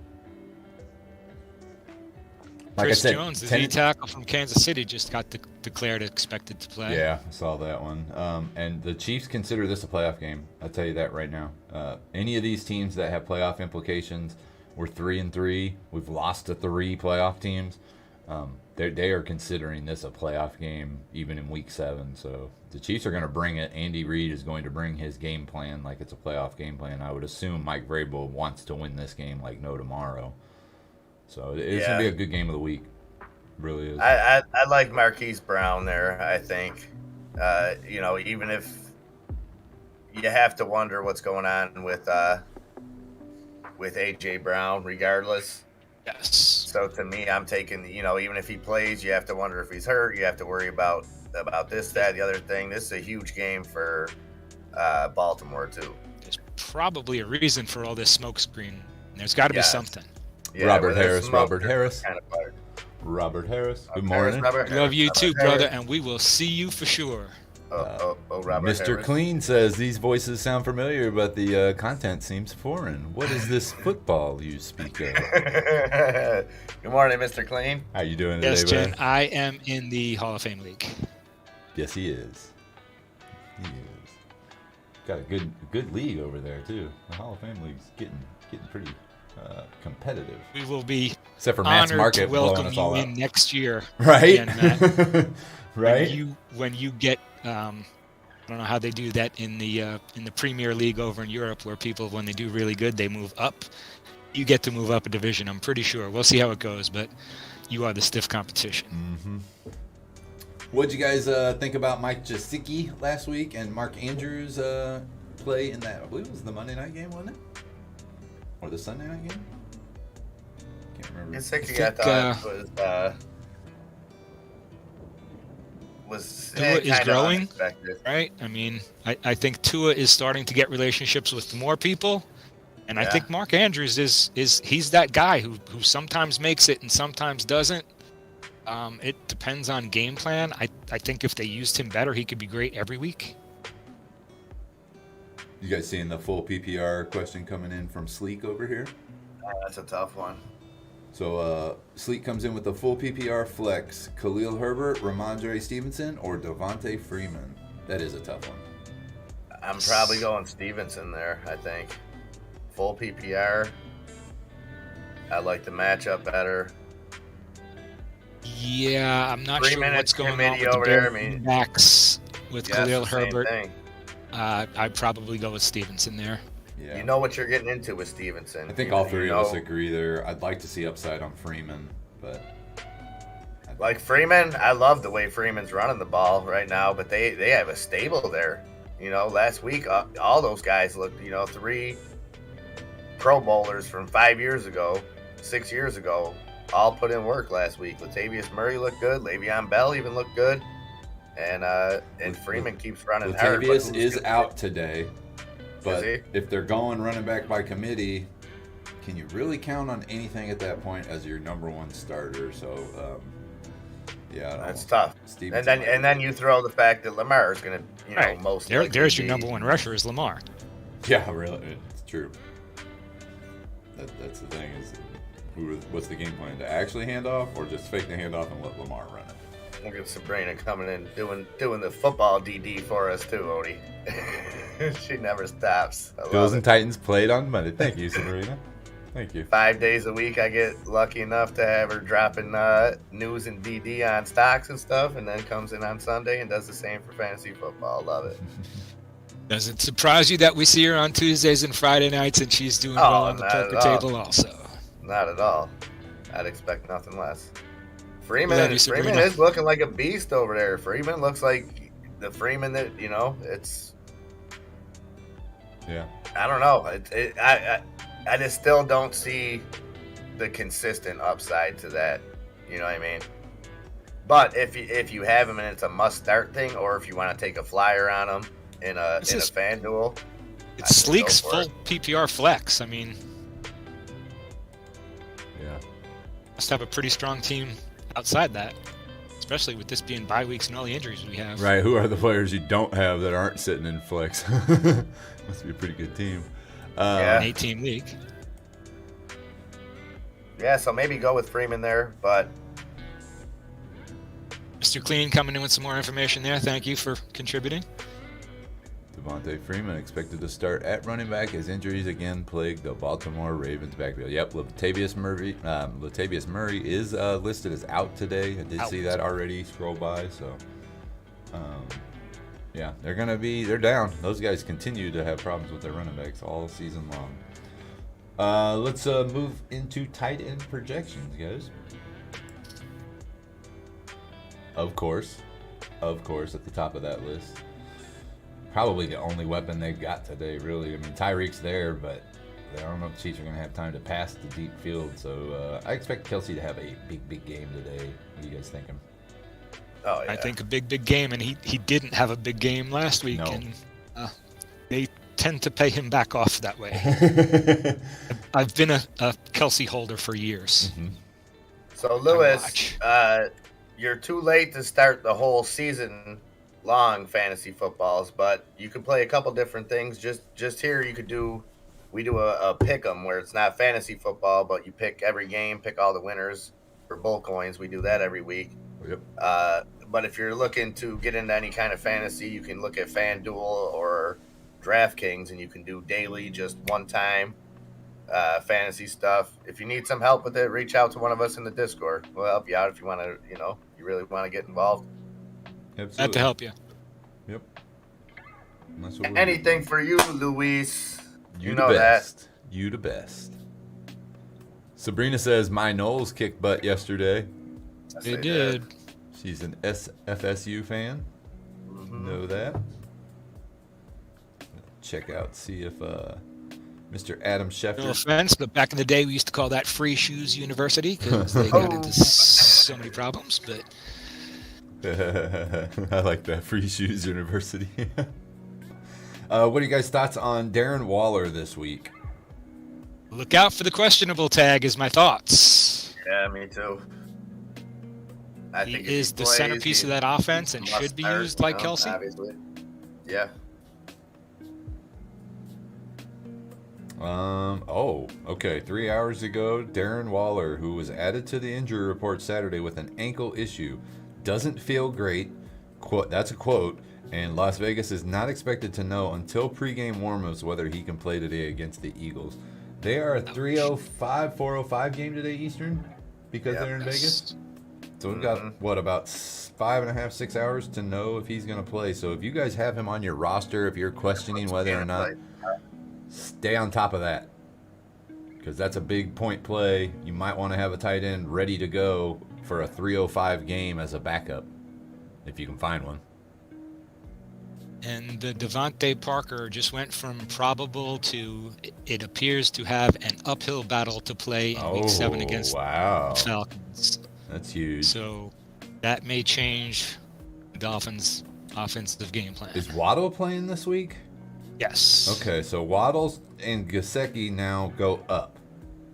Waddle and Gesicki go up for sure. Because that's going to take away from what their playing game was. Maybe, I don't know if Myles Gaskin's playing today. You might look into a PPR third flex or second flex with Myles Gaskin might be a smart play because of that, just because they've lost a passing option on that if he's going to be out. Cliff Kingsbury is back coaching. He's passed all the protocols, so he's back coaching today. That helps. Let's see in here. Something about Saquon Barkley. We all knew he was out. Out. Yep. Meanwhile, the Falcons welcome back receiver Calvin Ridley after a week away due to mental health break. Okay. So it wasn't Got to make you feel good. a traveling issue. Yeah. Maybe he just needed to take a week off. So hopefully he's back and back in that Atlanta offense, making Pitts a little more valuable, or maybe taking some value away from Pitts. That's I think it ups Pitt's value a little bit. okay. I think it Drag some of gotta the give coverage him- away from him. yeah. West Side. What's up, brother? West Side. What's up? Jen Matt AP. says Allen Robinson or Jamison Crowder. Pretty much done with A-Rob, but like the matchup. At some point, Jen Matt, they got to tell Fields, hey, get the ball to the best player on the field, which to me is Allen Robinson. I don't know. He's healthy. He is playing. Tough Don't matchup. like Justin Fields yet. Yes, me neither. He's got to prove himself. Agreed. But He's running around. He's running scared. And even in the huddle, if you look, his eyes look scared. He just does not look like he's got it yet. yeah, and he got a fluke opportunity against a distracted Raiders team 2 weeks ago, I think, that was kind of flukish. So I don't know. Like I said, though, I think at some point, although with Nagy, coaching isn't really a good quality of his. Right. So I would think that they would design something to get the ball in Allen Robinson's hands, but it doesn't seem like they're doing that. So Like they're designing anything up there. yeah, I mean, not that the Jets' offense is flying any higher, but Looks like the Bears are like, here, let's draft a quarterback to keep our job. Well, yeah, and at least Crowder the Jets is took back Robert to Saleh, 100%. and he's a defensive mind. Like the Bears took Nagy, and he was supposed to help offensively, and they're just a mess. Yeah. Assistant coaches from winning coaches is not always the best play. I would probably go Crowder there, Me Matt. too. That's my pick. Oh, Even though I like that Patriots defense in New England, but I don't think Robinson has anything easier in Tampa Bay. And Crowder will be the slot guy. The rookie's going to need to offload it to him quickly. I think he gets some catches there. Mr. Clean comes in and says, as a Packers fan, I love Justin Fields. As a Giants fan who own the Bears' #1 pick next year, I love Fields too. I hope they keep losing. Right? 'Cause you guys are going to make some nice moves off of that pick. Definitely. Whether it's get more picks or get somebody that's worth something. Yeah. It's a good move. All right. So Mark Andrews today going against what I think is the AFC North game of the season, possibly. Love it. Great game. Yeah, I love Andrews in this spot. I think he's going to play a pivotal role in this game. Can Cincinnati walk into Baltimore and beat them? And can Baltimore play 3 good games in a row, really? They've had a hard time looking good for consecutive weeks this season. This is a playoff game where Baltimore, it's not a playoff game, but it's a playoff scenario, and it has playoff implications. Week 7, this is a great one. How does Mark Jackson respond? I think Lamar just keeps on Or rolling. Lamar, sorry. I think he, I don't know. He's to me, he's the MVP so far this season until proven otherwise. And he's just had that team on its back. That defense is looking a little bit better. I think this is a true test. This could be the battle, the prequel battle for that conference. Pittsburgh depleted, Cleveland depleted. Yep. And Cincinnati just keeps pulling it together. They've had defense for a while. Now that they're so hard to defend on offense. What do you pick? Pick your poison. Matt, what are you finding the hardest questions to ask us? Corey Davis or Jamison Crowder? That's an even tougher one. I still stick with Crowder. I like him in the slot there. I think. Same team, same game, same quarterback. Yeah. Morning, Westside. Thank you for that coffee. I was blown away there by your MVP comment. I kind of think MVP is Kyler Murray over Jackson. I don't know. Maybe it's just a here or there kind of thing. But I do. It's close. I just think. I haven't seen Lamar Kyler very has single-handedly been, accountable for that offense. He is the offense. Not that Murray's not. Don't get me wrong. It just seems. I've seen Jackson crack this year. I've also seen him overcome. I mean, he did overcome some down points in the season, but he cracked in a couple of those games and was bailed out by the rest of his team. On the other hand, Murray just balling. Just coming out there balling, not having no issues that are his. Even did it without his coach last week. I mean, that's true. That's true. I see Jackson throwing picks that he doesn't necessarily need to throw, and I don't see Kyler Murray doing that this season. But again, we're talking about tight ends. I was blown away by the MVP comment. Sorry. I see Kyler Murray lost his coach last week. Mm-hmm. Lamar Jackson lost all of his running backs right before week 1. True. You know what I mean? Yes. It's a good point. They've been. I don't know. He just and obviously I watched the AFC a little bit heavier than the NFC, being a Raider fan. Mm-hmm. Same. And Chiefs. Yep. This was supposed to be the year that they had Lamar figured out, right? This was supposed to be the year, that same plateau that Michael Vick hit in maybe year 3 or 4, where the Colts laid the groundwork on how to stop him. That was supposed to be the year for this, and I don't see that happening. I just see the guy continuing to get better, continuing to just evolve, and I guess I'm biased because I like him. I think he's great for the game, same way that I like Mahomes. Oh, okay. Even though he's a Chief, I hate to love the guy, but he's so good for the game of football, man. He's just such a. I just have a hard time seeing him a second MVP without him winning. And this is early 6-week talk. Right. But it's not head and shoulders. It's not, and it's probably just because I like to go against the grain because nobody's talking that. Like you said, everybody's talking Kyler Murray. Everyone and Kyler Murray, Stafford. They're undefeated, and he's wrecking. So it's like, yes, that's kind of a no-brainer that it's really his. But I like the way Lamar's playing, man, and that team is going to keep getting better throughout the season as they get healthier. They got to make the big wins.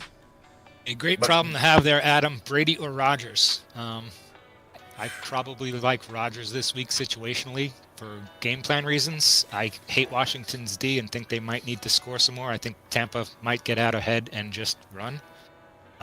So I personally like Rodgers this week, but what an awesome problem to have deciding between Tom Brady and Aaron Rodgers. Yeah, the only thing I would say I would add to that, Nunya, is we've seen a couple games primarily since Brady's been with Tampa, where we had those situations where you thought, man, Brady might not be a great play this week because they're probably going to get out, and that ends up happening. But in the process, Brady throws for 330 yards and 4 touchdowns in the first half. You know what I mean? 4 leaves. Yeah, so it could go both ways, but I definitely don't see, you always got to think, well, it's one more year. They're going to protect the guy a little bit more. He's a year older. If they get a big lead, and I don't see Chicago getting anything going on offense today. Maybe Justin Fields can prove me wrong, but he hasn't up till now. Yeah. Oh, Luis Moreno. Ooh, that's rough, Lewis. Oh, how? Okay. Yep. Coming in hot, Lewis. Kyle Pitts. Kyle. What are you guys thinking? Atlanta versus Miami today. They looked good last week. They started getting their offense going. They're getting Ridley back this week, so Kyle Pitts could have a nice game today against that Miami defense. I look to see that happen. I think Ryan found him 2 weeks ago before the bye, and they seem to have a good connection. Mm-hmm. And now they've had 2 weeks to put up an offensive plan. Yeah. They've had some time to game plan it. I like Pitts a lot, and let's face it, there's never been a tight end drafted in the top 4 of the draft ever before. This kid is special. You think he's a wide receiver? And I think I think with a team like this where they had success with kind of gimmicky stuff with Cordell Patterson, I think they're going to, given those 3 weapons back together between Ridley, Patterson, and Pitts, I think you could do some dangerous stuff there. Now, how they implement that, it's been pretty much the Patterson show up to now. Yeah, it has. So you got to think that starts getting spread around, and we'll see if they can catch Miami off guard today with that. This is an off-topic kind of a tight end money question, but Kyle Pitts, I don't know if you guys remember Marquise Colston came into the league as a tight end. He played 2 years as a tight end and then was moved out to an actual wide receiver because he was just that good and he was fast enough to be a wide receiver and he could body through some of the cornerbacks. Do you think Kyle Pitts is a situation where he's in a rookie contract as a tight end, but he performs possibly well enough over the next year or two where he is forced to make teams sign him to a wide receiver money contract? Because there's been a lot of issues where tight ends are like, pay me like a wide receiver. I'm getting catches like a wide receiver. I think it depends on where his numbers end up. Where the tight end contracts are at that time. Okay. The more we see tight ends become bigger names, where it's not just Gronk, and Kelsey. Now you got a Waller, you got Andrews, you got people like that evolving into bigger names. I think they've made the depends on what precedent. Yes, I think it depends. Now, if tight ends are still severely underpaid at that point, maybe he demands some kind of wide receiver thing. But I think with us seeing the importance of tight ends, and we talked about this last week too, of how quarterbacks build those relationships with their tight ends, and it's kind of different than anyone else on the field because it transcends a lot of different aspects of the game. It's not just the running back, the guy, he's a blocker, he's your kind of safety valve on some plays. So when you see that chemistry there, like, it's worth its weight in gold. Look at what Gronk still does. Granted he's hurt now, but like, to have that kind of chemistry with something, it's a big difference with a tight end, I think. And I think Pitts will. The thing And that I scares me did is not I miss your question. Would I play Tua this week situationally? Situationally, it depends, Jen. I like Tua. I think this could be a good high-scoring game. Sorry to cut you off, MIA. We were just losing the feed. Good. You're good. Depends on your other matchups. Yeah, I was just gonna say, what's your other option with Tua?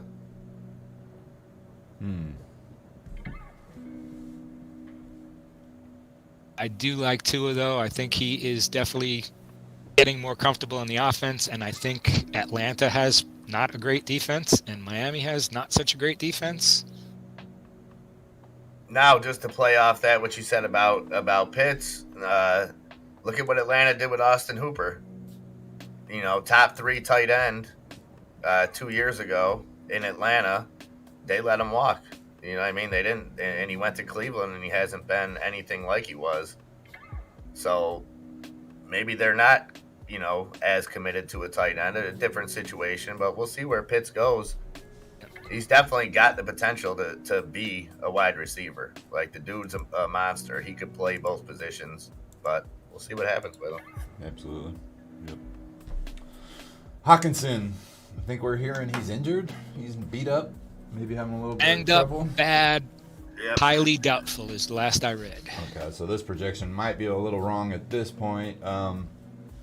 I've been watching him. I didn't really know who he was when the season started. I heard a couple people draft him. I know Westside was not a big fan of Hawkinson, and he's kind of taken over as Goff's main safety valve up there besides, Woods? Or no, Cooks. Oh, wait a minute. Cooks Cup. is... For Cup. Cup. There we go. No, Goff is not throwing to Cup. Stafford's throwing to Cup. I'm trying to think of Detroit wide receivers besides Hawkinson right off the top of my head, but Hawkinson's their main weapon there. You got Detroit has Swift. wide receivers. You got Khalif Raymond. Mm-hmm. They've got, let's see, nobody to write home with. Amon-Ra St. Brown. Right. That's Detroit. So there you go. Yeah, it's Detroit. So there's the problem. Right. So you got a weapon. It's the only weapon they have. Even if he's injured, I still think he might have a little action today. Hawkinson, maybe 10 to 15 points. What we're seeing 12 here on the screen. We'll see. It's green. Quintez Cephas is their third leading receiver. What the heck's a Quintez Cephas? I don't know. Right. We'll see. We got some other ones coming up here in buy and sell that would probably be a better move than I agree. Hawkinson as number 5 here. So let's go. That's a nice little segue. Let's roll right into the buy or sells. To start off, we all know what happened last week. They didn't play him last week because he'd already played in the Thursday night game. But Mr. Zach Ertz joins that Arizona offense as one more weapon. He's won a Super Bowl. He knows how to practice as if he played in the Super Bowl and the playoffs. Does he bring some experience that can get this team over the edge? And what are you feeling about Zach Ertz just being on your roster as well? What do you think, Nanya? I like Ertz a lot. I think he may be on a limited playbook, even though he was in last week and this week. So that may be a bit of an issue, and there are a lot of mouths to feed in Arizona. Mm-hmm. Yeah. But what a good veteran presence to bring in. He's got great hands. He can block. I like him. I like him better a couple of weeks down the road. Yeah, I think for the team, I think it's an amazing addition for fantasy-wise.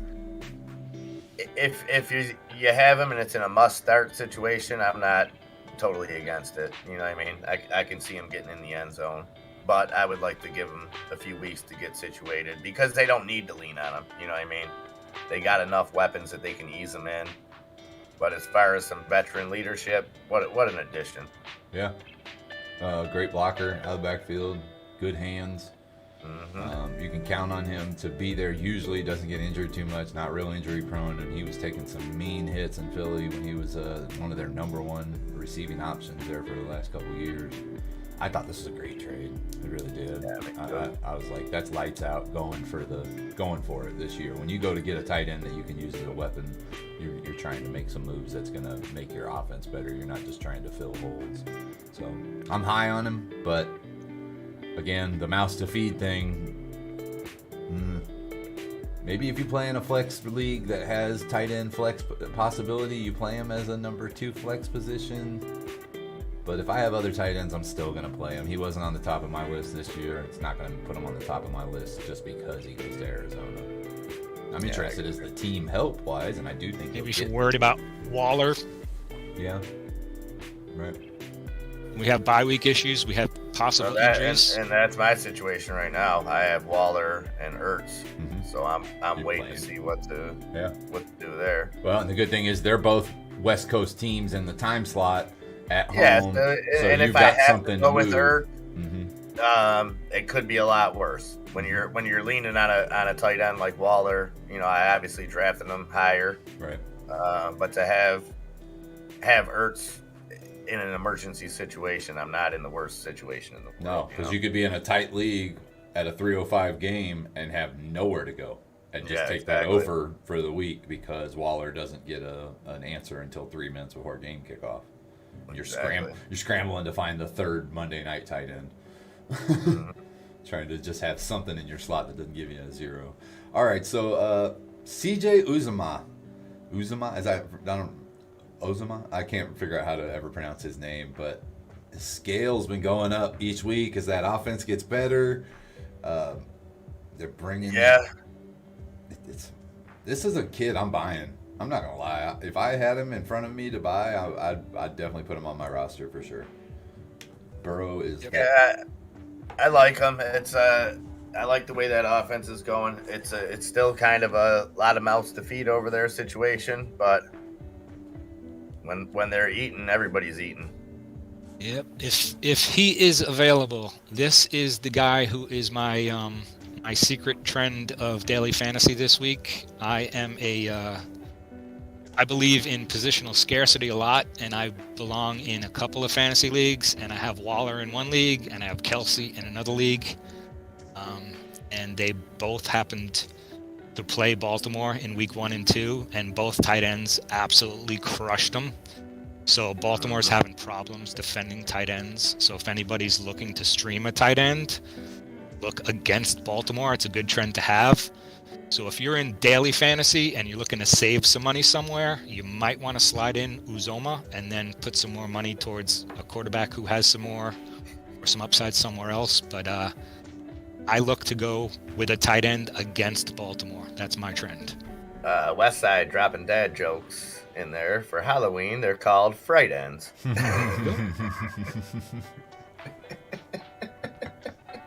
I like it. I agree with you, Nunya, on the Uzomah. I think you're right about your stats against tight ends. You can even pull up the Yahoo. They'll give you a ranking for what Baltimore does versus tight ends. And I believe they're like 14th or 15th against the tight ends already in 6 weeks this season. So they are having problems. And I think they're giving up touchdowns to tight ends as well. Yep. So that's a feasting place. Like you said, if you're looking for a streamlined position, you might be able to grab Uzomah and get a decent play out of him. On the other hand, let's look at Robert Tonyan. I'm big time selling on this guy. I want him off my roster. He has produced nothing. I drafted him in 3 leagues this year. Tight ends out of Green Bay haven't been seeing no action. Barely any action. I'm running. I think he got overhyped. I think last year he had a few big games. Tight ends are touchdown reliant as it is. Mm-hmm. Outside of the top tier of tight ends. Yeah, if you're not top 5, catching 85 passes or greater. Yeah. And that's all it was last year was he was finding the end zone. You know what I mean? And he's not this year. His value, if I have him, I'm selling. I'm not buying. I don't want him on my roster at all. Yeah, I'm with you. Sell, Mortimer. Sell. Since we did talk about Ertz real quick, I do want to say I am huge now, way up on Goddard. Yeah. Because Ertz is gone, I'm way up on Goddard being Jalen Hurts' only regular option when he is scrambling for his life. So, and do you think that's hurt. Just he was out for Schmovid?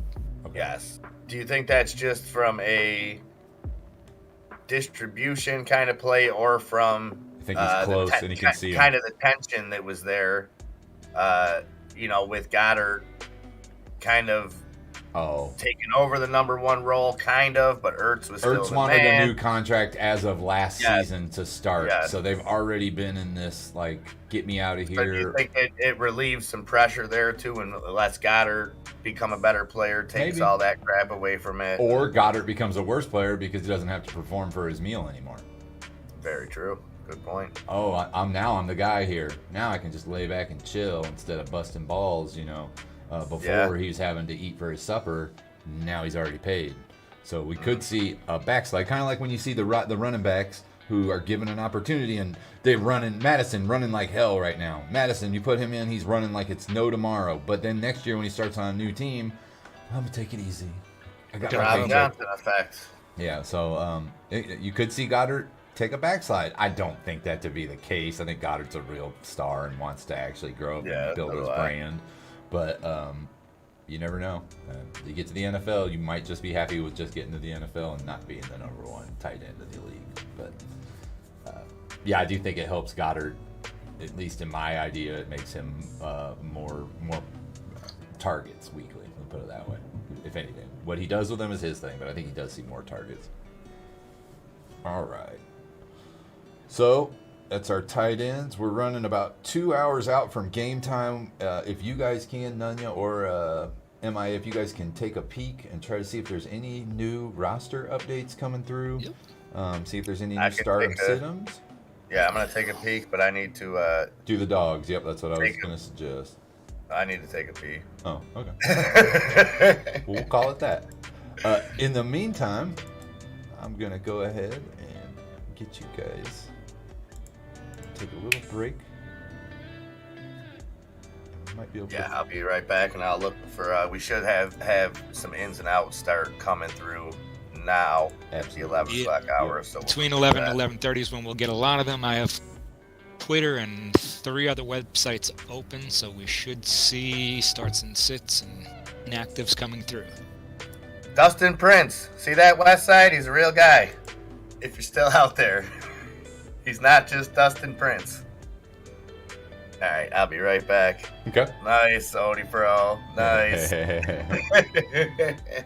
I get you in there. I get you in. All right, guys. I'm going to take a little step away, too. I'm going to see if we can maybe throw a little peek of music for you. And then we'll be right back here. We take this short little 5-10 minute break. We'll be right back with you.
Oh, and I have no mic. Just realized that.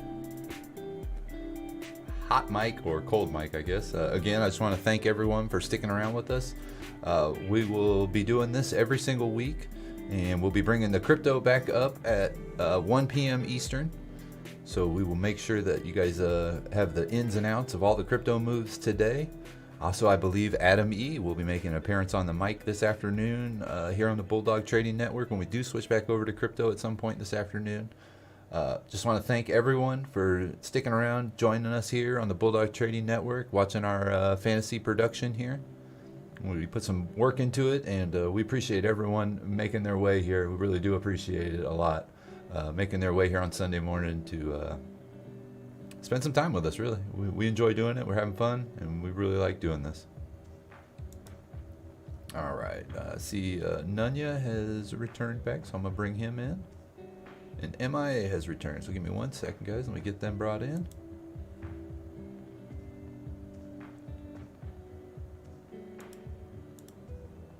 All right. That's right, Mr. Mitchell Lane. Pain is temporary, but shame is forever. I gotta get the NBC thing to go across. Yeah. The more you know. Dun, More you know. dun, dun. Song is permanently burned in most of everyone's of our age group's brains. It's not as good as D grade going D. Yeah, right. Nowhere near as good, but Do do do do do do do do. That's the one. Stuck in my head now, permanently. All right, let's do the recap of last week. I guess before any, did you guys, while we're on break here, did you guys see any updates? I checked Schefter, I checked Adam Rappaport.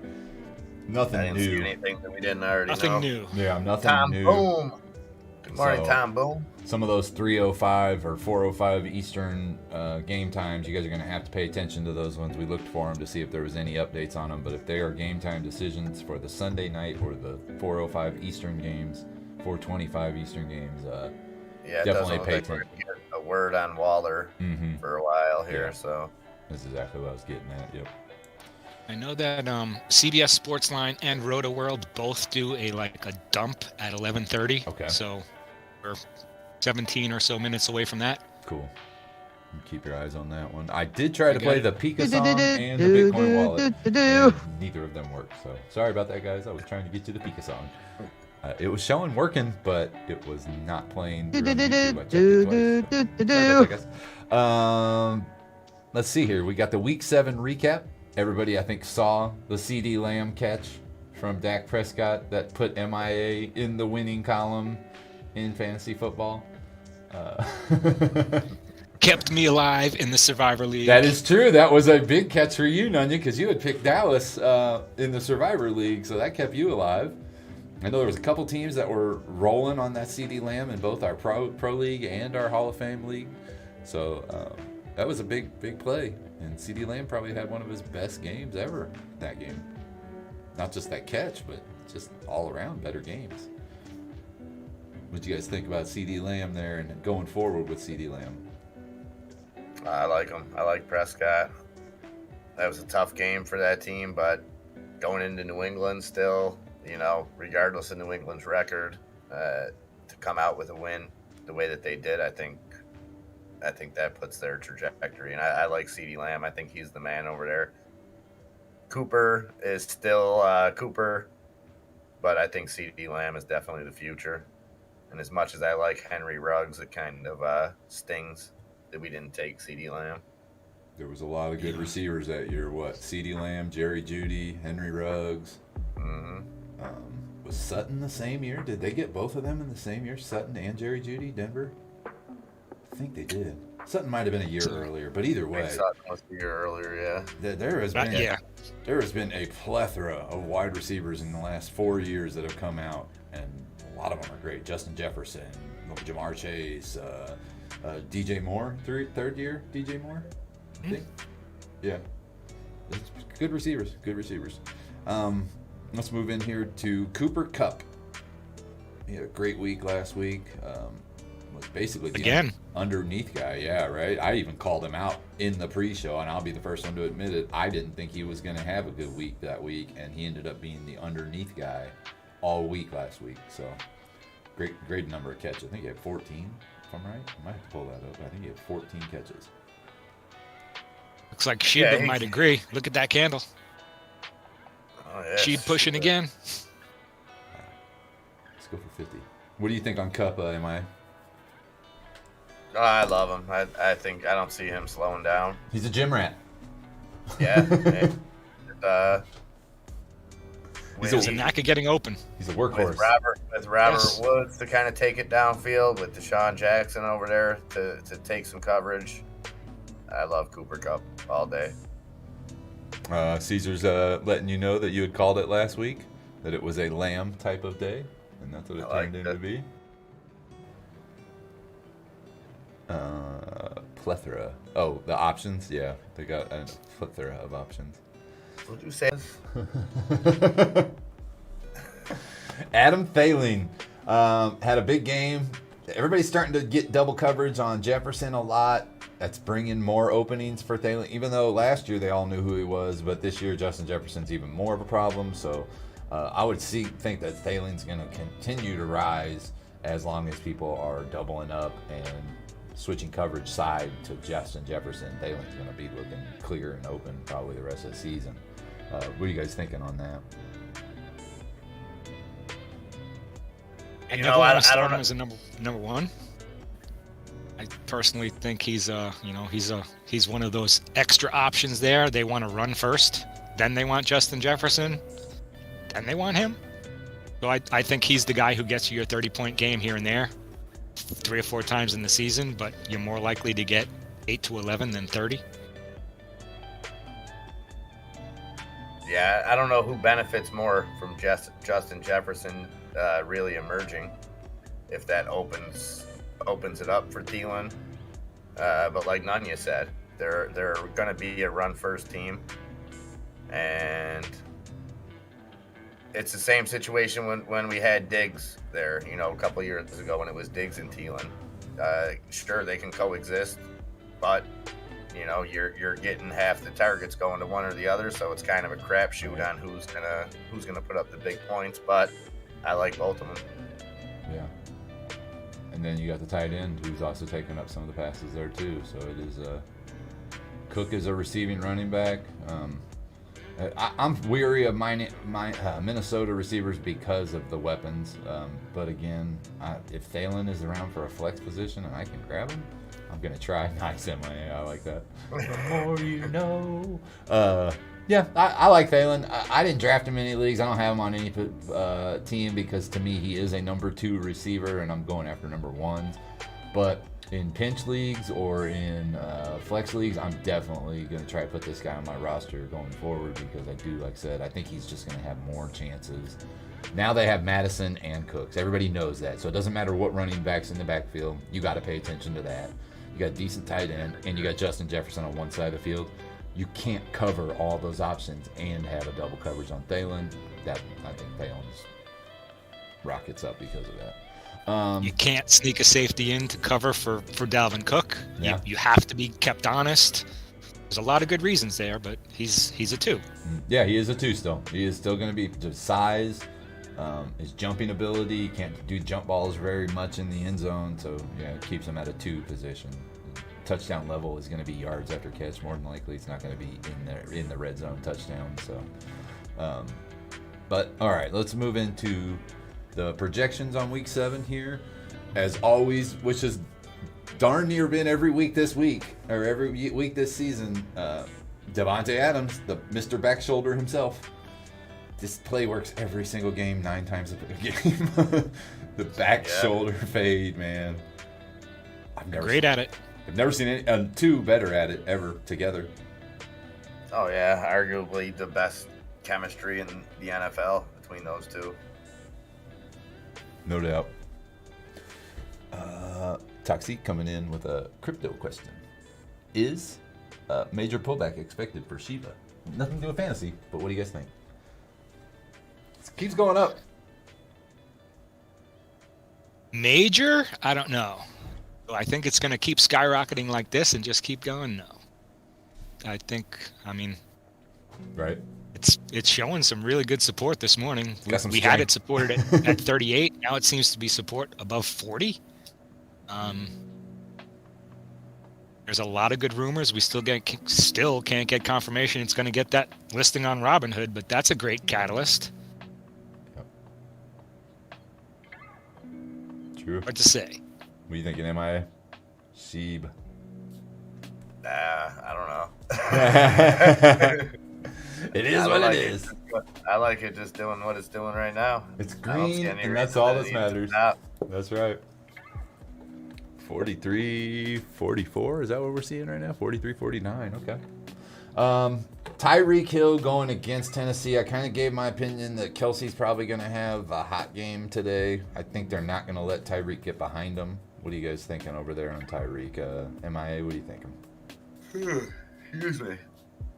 I think if Tyreek's on the field, he's still always a threat. You know, if you in a daily fantasy, I probably wouldn't be spending the money on him in this matchup. Okay. But if you have him on your roster, obviously you're starting him. Yeah, oh yeah, he's always a start. Yeah, definitely. Because he can get 3 touchdowns like that. Nunya, what are you thinking on Tyreek Hill's week here against the Tennessee defense? Yeah, I think they might try and stop him. You know, Kansas City doesn't have the best run game, so you can rotate a safety. But it's pick your poison. Kelsey will kill you then too. I think so. 2 games the Chiefs lost. CHE, Clyde Hilaire Edwards ran for 100 yards. Then they went back-to-back losses. So the Chiefs' running game really doesn't matter in the grand scheme of things. Even with a run game, they still lost the game. So, yeah, if they choose to let Travis Kelce and Clyde Hilaire have the game underneath and not let Tyreek Hill go over the top, I think that's a big plus for Tennessee walking away a winner today. I agree. And yeah, Bulldog, that is a huge point. And I did read an article that said that over 60% of Robinhood accounts held Doge. There are issues with them maybe having a wallet, maybe not having a wallet, but it shows the retail power and belief.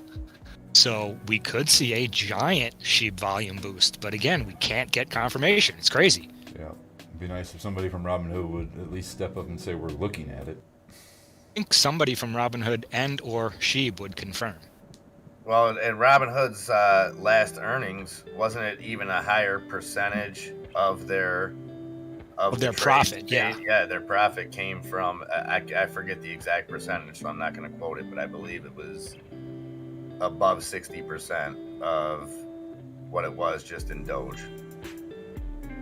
So, you know, I don't know if it'll have that exact same effect, but if it gets listed, you better believe that thing will be pumping. Yeah, because it already has a strong community. Yeah, and don't take for granted that everybody knows how to get it and everybody has access to Shiba at this point. You know what I mean? It's a lot of people do, and things like the video that Wes put out, stuff like that, definitely raised awareness for it. Yep.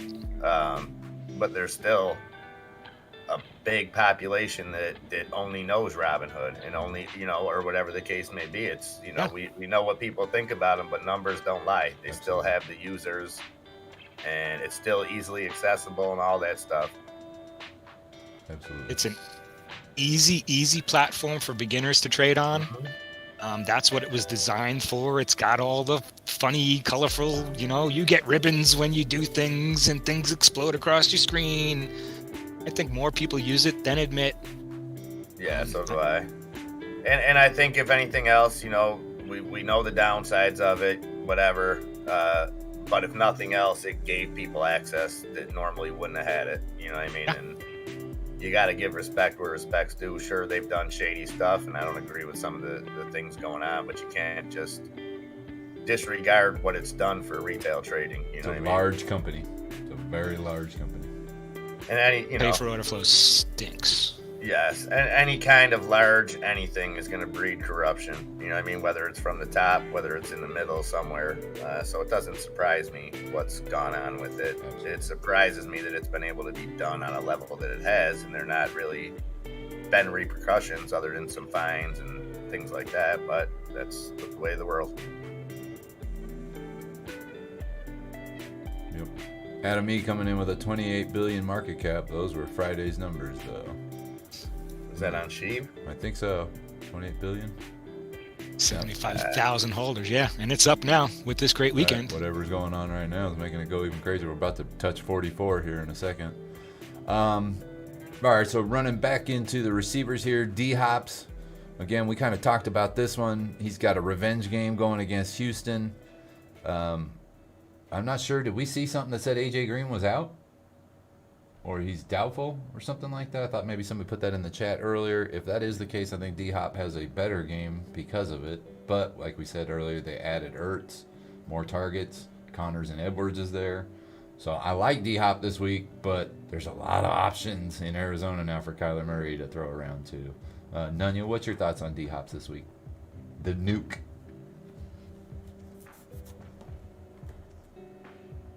I love Nuke. I think he is absolute game changer. I think he's probably helped Kyler Murray than people want to admit. I'm definitely a big fan. I think this is a revenge game for him too. Okay. Yep. Yeah. Step back in. He was disrespected for sure. Well, he was used like Barry Sanders and Calvin Johnson were, much like Andre Johnson was in Houston. You had great players that had playoff caliber control. I mean, these were the game changers. Let's put it that way. J.J. Watt, another one in Houston, and they never seemed to turn the edge. And then D-Hop wants more money, wants to be the number one receiver there for life, and they don't want to put any more money into him, and they think they can get something good out of him. So what was it? Bill O'Brien decides to send D-Hop off for stupid reasons, for peanuts. Beat up David Johnson. Right, exactly. And pulls David Johnson out of Arizona, sends D-Hop there, and D-Hop's still catching sideline balls like it's year one. Yeah. The guy just literally broke the record for the most catches before the age of 30. Has the Hall of Fame gloves in the Hall of Fame as of last week. So D-Hop is on a mission to get himself a Super Bowl, to say screw you, Houston. Yep. I'm pumped up. I am interested in this game today just because of that. DJ Moore, Carolina, New York. I think we all have the same feeling on this. This could be a ball fest. I wish DJ Moore would. I think he would benefit if Darnold would throw the ball to somebody other than him, because it seems like when McCaffrey went down, every target is to Moore. We'll see. He should have that relationship with Robbie Anderson already. He should be able to move the ball, but it seems like every ball is to Moore, which is an advantage to a point.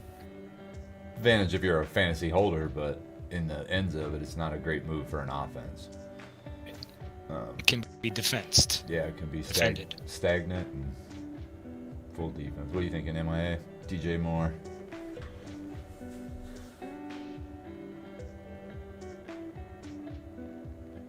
Is your mic muted there, MIA? Sorry. Oh, my bad. Yeah. Yeah, No it was. Yeah, I think Nunya hit the nail on the head. I think for this matchup, I think it's great, but I think moving forward, if they continue to just target him and not get anybody else involved in that passing game, it's not going to be sustainable. Mm-hmm. You see lockdown coverage on DJ Moore, and meanwhile Robbie Anderson's running all over the field, not getting nothing thrown to him. Exactly.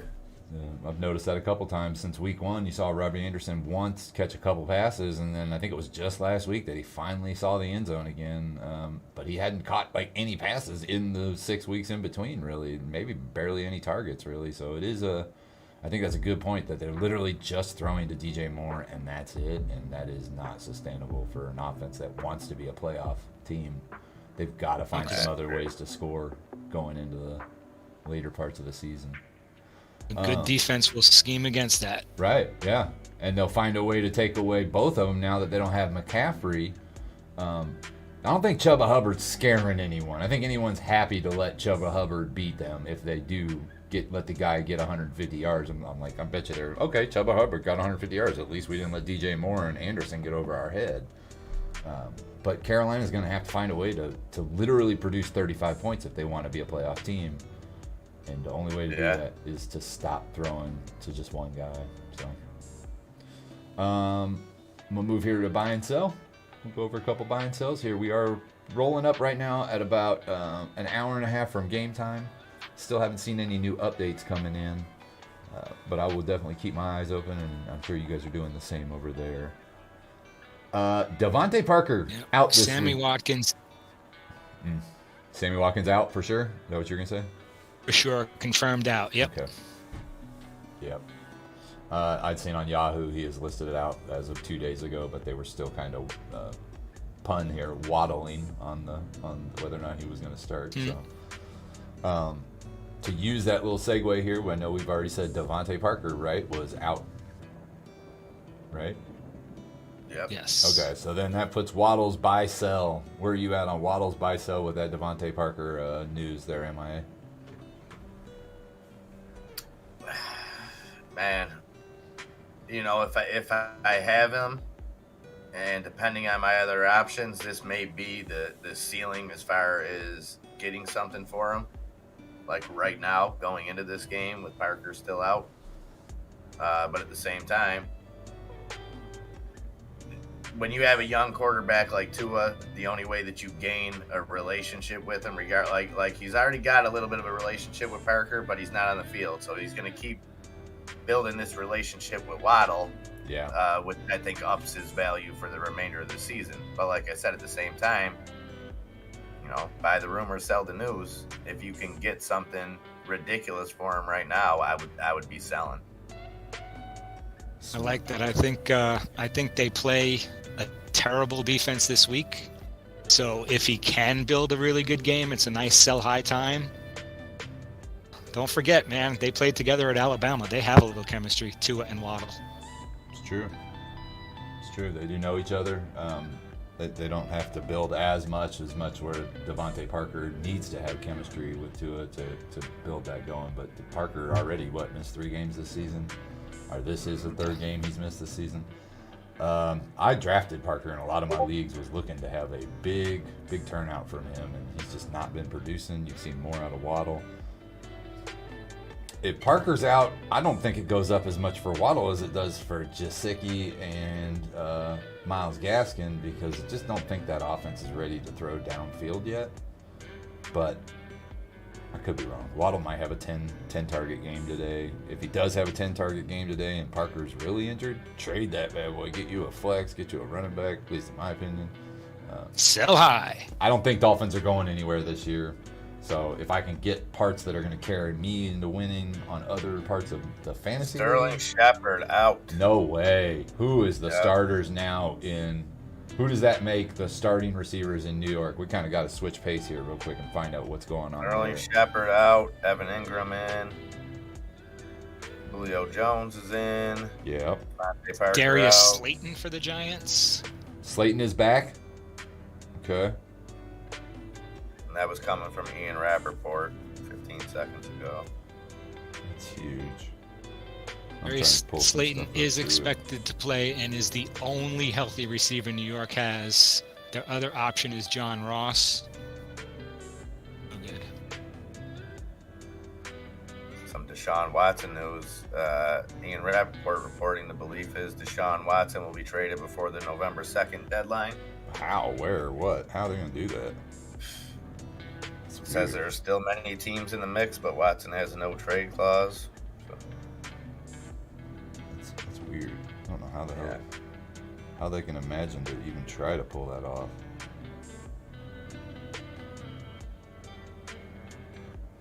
Yeah, I'm trying to look here to see if there's any new updates going here. Sorry, guys.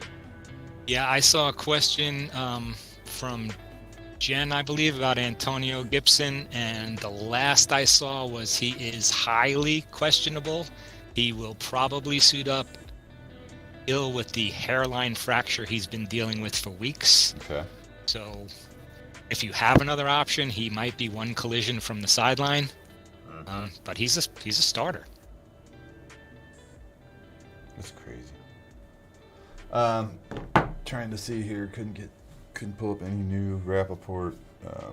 Checking on that New York news. So we said Slayton, and who was the second guy? I'm sorry, I didn't mean. Slayton and John Ross. John Ross. John Ross is year 4. He was like 4 or 5 years ago. He was the Bengals' number 1 pick, right. and he's bounced around. He's Never. one of those like 4.4 speed guys, but Okay. All right. So, with that being, we've got the what the last guy here on buy or sell is Michael Pittman. So, what are you guys thinking on Mr. Michael? Is it Michael Pittman, right? it's Michael Pittman, Yeah, that's and with T.Y. Hilton back out. Like Wentz. I don't know. Wentz getting a little bit better. I like the potential for him. If I have him and I need to play him, I'm playing him. He's not somebody that I'm going out looking for right now. Not trading for him, I agree. Okay. But manageable, and although this matchup may not be the best with San Fran, with Hilton out, I think he's probably the guy over there. Him and Pascal. Right. New all-time high for Sheba. What is it? 45? Did it hit it? 44.33. Holy moly, guys. I just saw 44.35 go through. That's amazing. At least. This is a great week for Sheep, for sure. Let's see here. So that's gonna wrap up our wide receivers. Is there any thoughts on wide receivers that you guys want to get before we move into quarterbacks here?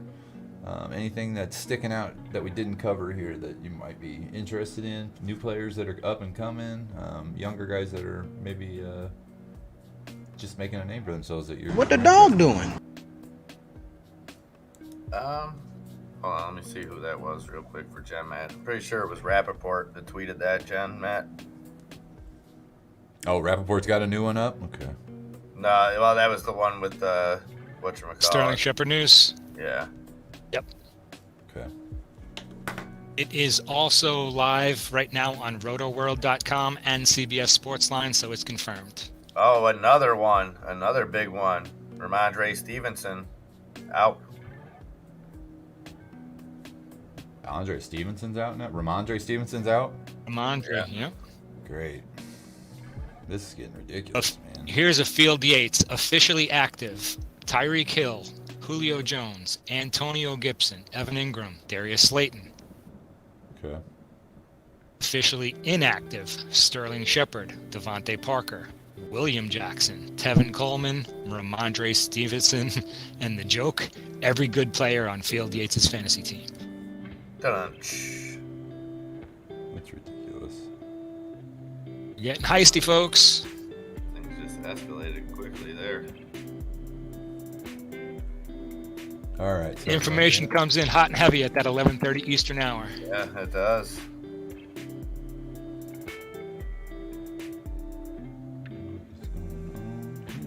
Sorry, I'm trying to find more news too. Just making sure everything is good.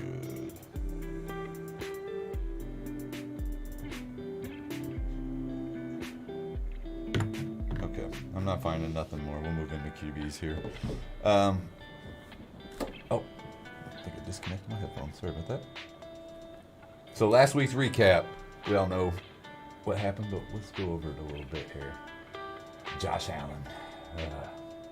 Painful. Saw it coming. I think I called it. I think I remember hearing you call it. Yes. Yep. Yeah. That's they stepped up. They did their thing. They got where they needed to be, and Josh Allen's making himself a name. He's done it for the last 2 years, but he's literally stepping up. And now maybe he'll start winning these bigger games that he needs to win. Maybe he'll start getting to a playoff level. Josh Allen, I'm hoping. Caesar Antonio Gibson is officially active. Yeah, he's in. So is McLaurin. Yeah, McLaurin. I don't know why I said that. Yeah, Mike Lowry. They got their whole offense back. I believe they have their whole offense back. So what are you guys' thoughts on Josh Allen here going forward for the rest of the season? And that recap off of last week. This is his last week on the bench unless they sit him because they're so far ahead in the division. Yeah, I agree. His bye week he sits, and the rest of the year he's a starter. Stud. Yeah. And then Mr. Kirk Cousins this week. What are you thinking? He had a great week last week. He didn't look too bad. I fear putting faith in Kirk Cousins. He has weapons around him, but he always seems, what's the term? Poop the bed? Yeah. Always seems to do it, or something on that team seems to happen. Whether it's versus the New Orleans, whatever playoff game that was, or, something always seems to happen. That I guess that turned out bad for New Orleans, not Minnesota, but they just never seem to get over the hump. So I don't know. You liking Kirk Cousins up there, Nanya? No. I really like Justin Jefferson a lot. For that reason, I kind of like Kirk Cousins. I'm not a fan of the whole offense. I don't love Minnesota. I think they fail to plan, so plan to fail. They don't seem to be right to me ever. So I won't rely on Kirk Cousins. There's somebody better for me to pick up on. Unless you're in a 16-team league, there's somebody better for me. Yeah. Yeah, I agree. Yeah.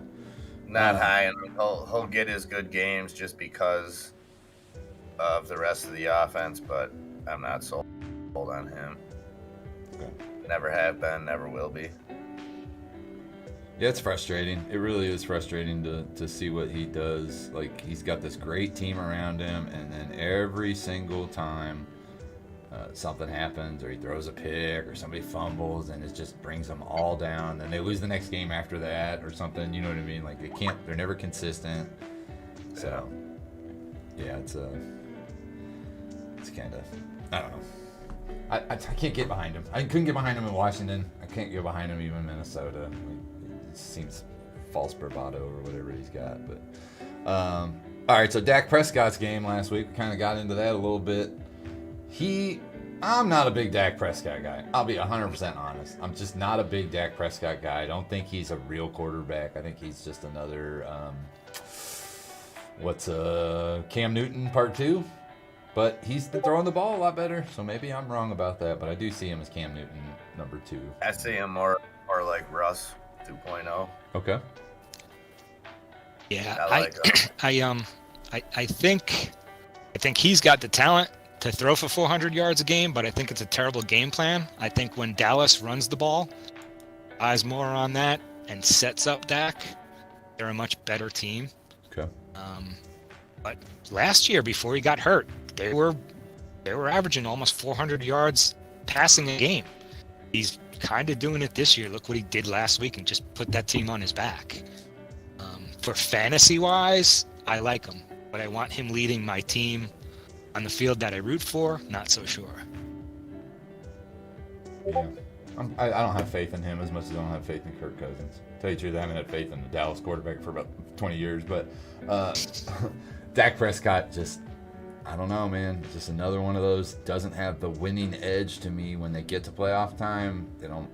Doesn't step over it, but then again, he runs into buzzsaw teams when he does play them in the playoffs, so maybe that's what it is. But I'm not a big fan of Dak, but if he can keep putting up numbers every year, maybe one year I'll get stuck drafting him in fantasy league. I have not put him on one of my rosters yet, though. MIA beat me with him last week, though. I'll tell you that. Let's roll into the quarterback projections for the week. Get those pulled up. Hold on for 1 second. Week 7 projections. About the same top 5 every week for the last 6 weeks.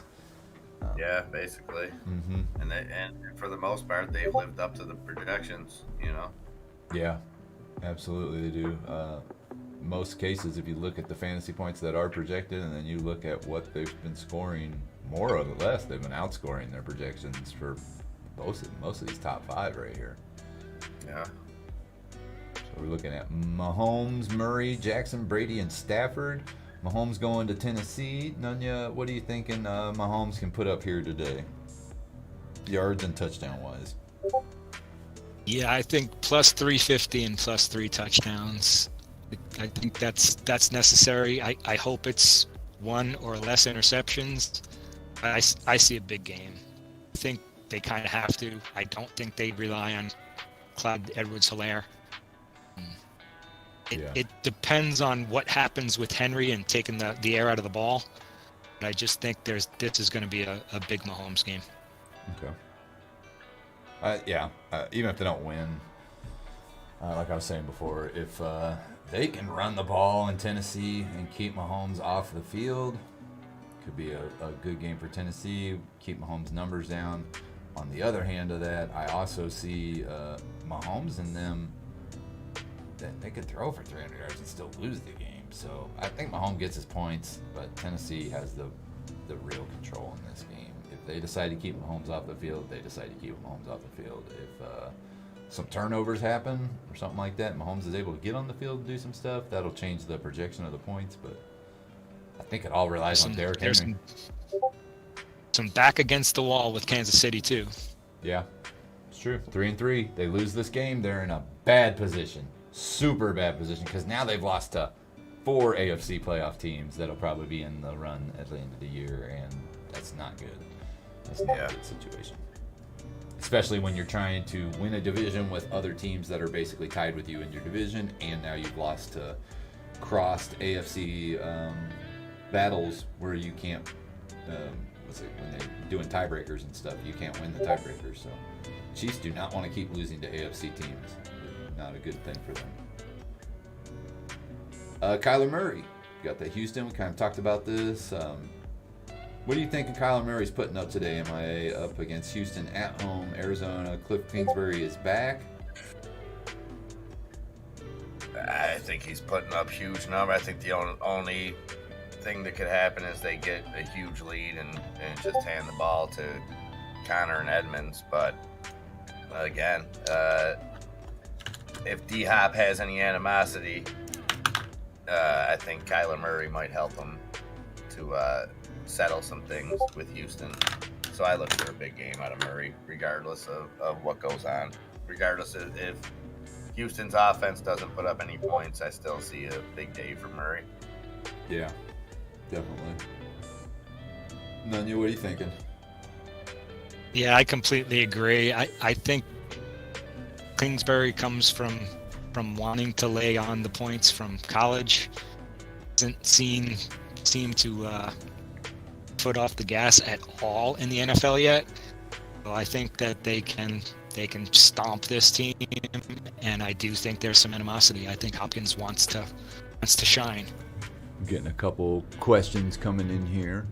Well, first off, I see the comment from JJ James. How you doing today? He says Henry will get 200 today against KC's defense, which is garbage. Can't deny that. Movie Fan 101, Kirk or Gaskin says, please help. What are you guys thinking? I like Gaskin there. Yeah, I think Kirk, a lot of mouths to feed. Kirk, maybe a better matchup, but Gaskin, I like that opportunity. I think he's gonna see more action than Kirk. Against Atlanta. Yeah. Yeah, I see Miami trying to control the ball on the ground a little bit more, screen passing it. Maybe Tua's doing some RPOs. I think Gaskin's a better choice here on that one. We agree. Let's see here. So, moving towards Lamar Jackson. Baltimore is at home against Washington. Washington's defense not crazy good. It's not crazy bad either, but I kind of think Lamar maybe throws 4 touchdowns today. 150 yards rushing. Yeah. Like, I think this is a big game for him today. Of course, it could be a trap game too. You see a lot of these games where these guys come off big, huge wins, and then they go up against a team they don't normally play that's not necessarily a winning team, and they have problems. They just run into things they weren't expecting, or they take things for granted. But I think Lamar Jackson, 4 touchdowns, 150 yards rushing today, which would be crazy. But I'm going out there on a limb with that one. I can see it happening. I like a big game from him, and I also you know, that atmosphere, that Baltimore and Washington football team, they share the same everything.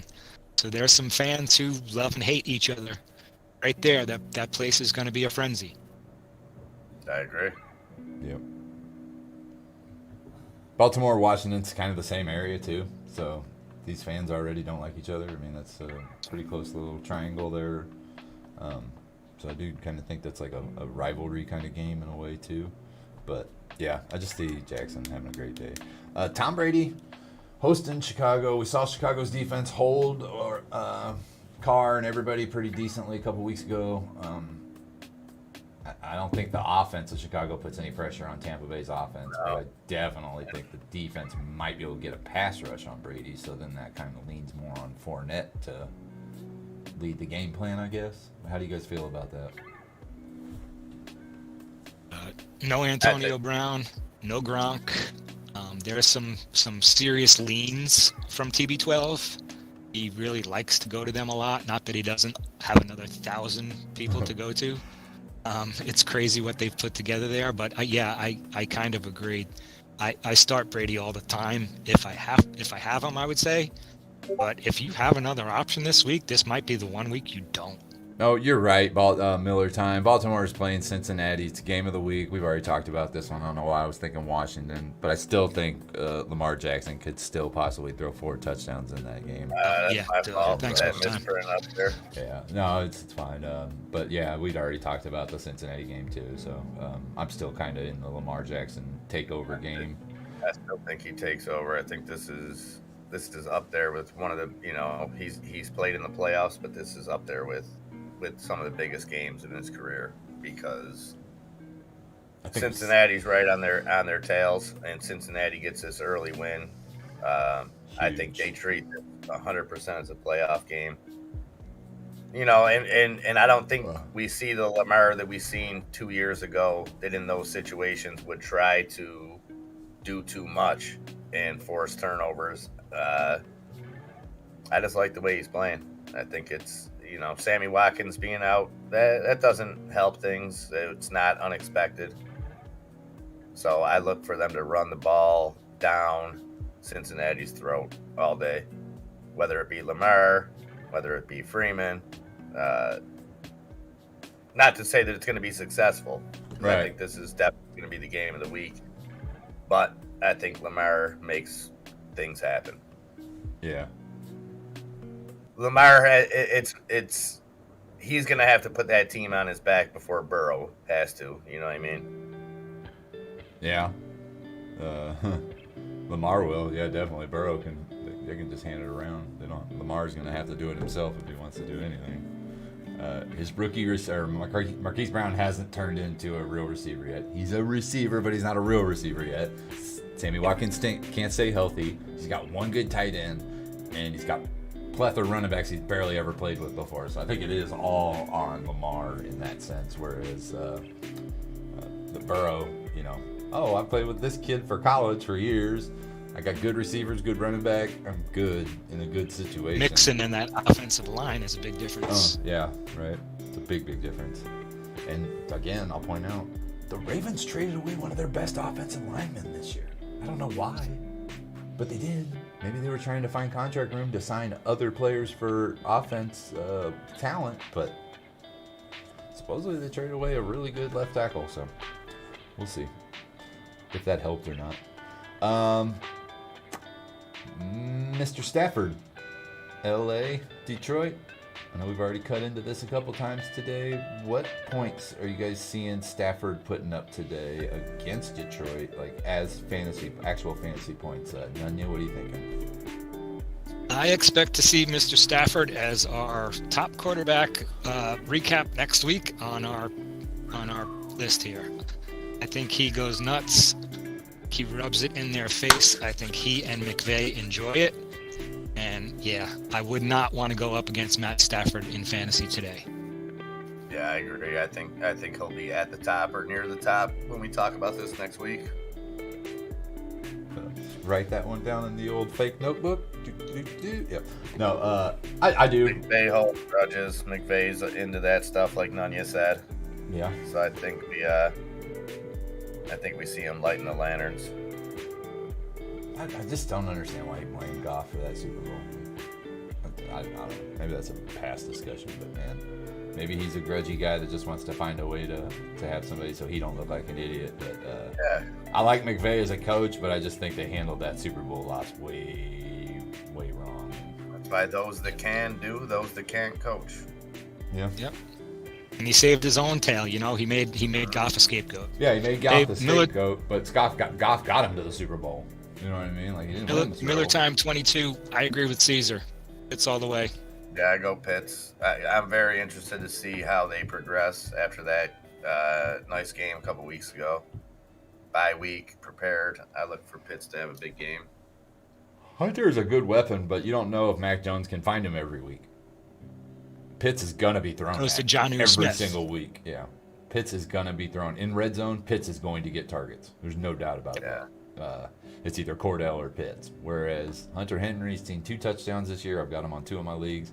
He's barely seeing 5 targets a week, and he's the starting tight end. So it's like, it's hard to play him. It's very hard to play him.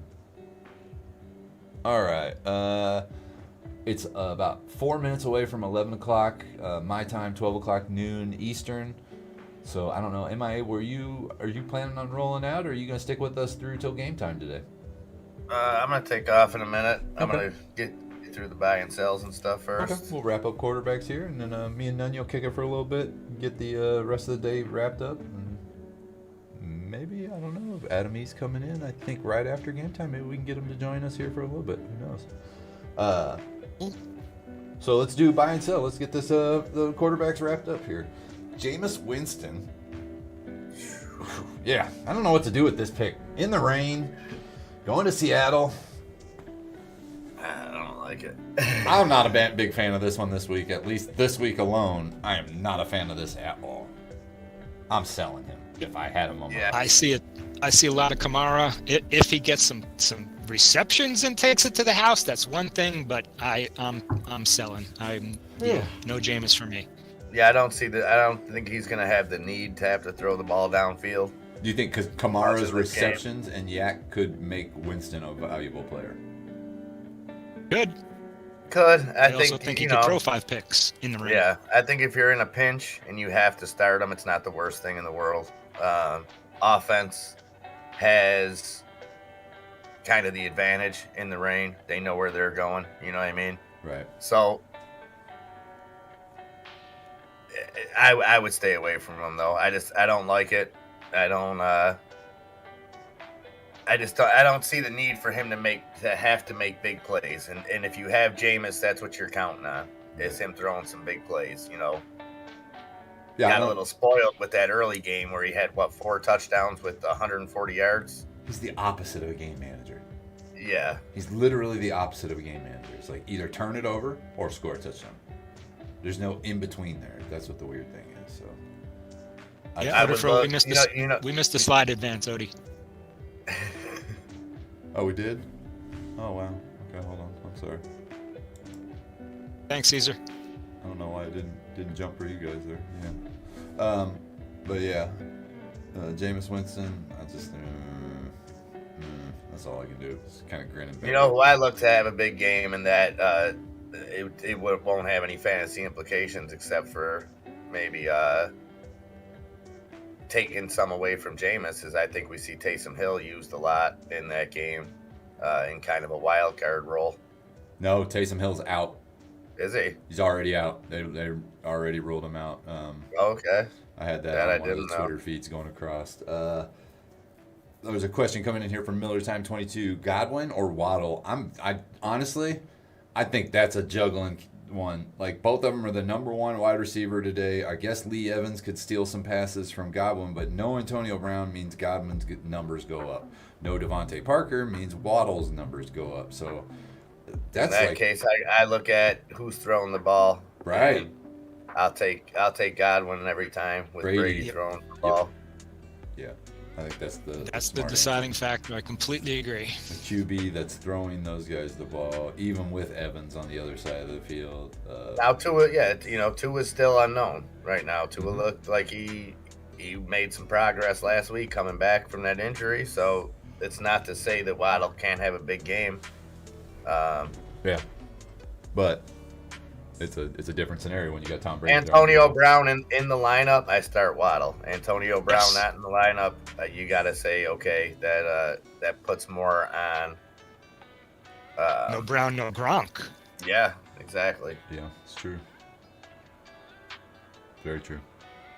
More people to get thrown to, but Tom Brady's still a great thrower. So even if Waddle's the only offensive wide receiver that the Dolphins have an option to throw to, I still would rather choose Tom Brady throwing to 3 different wide receivers than just Waddle coming from Tua.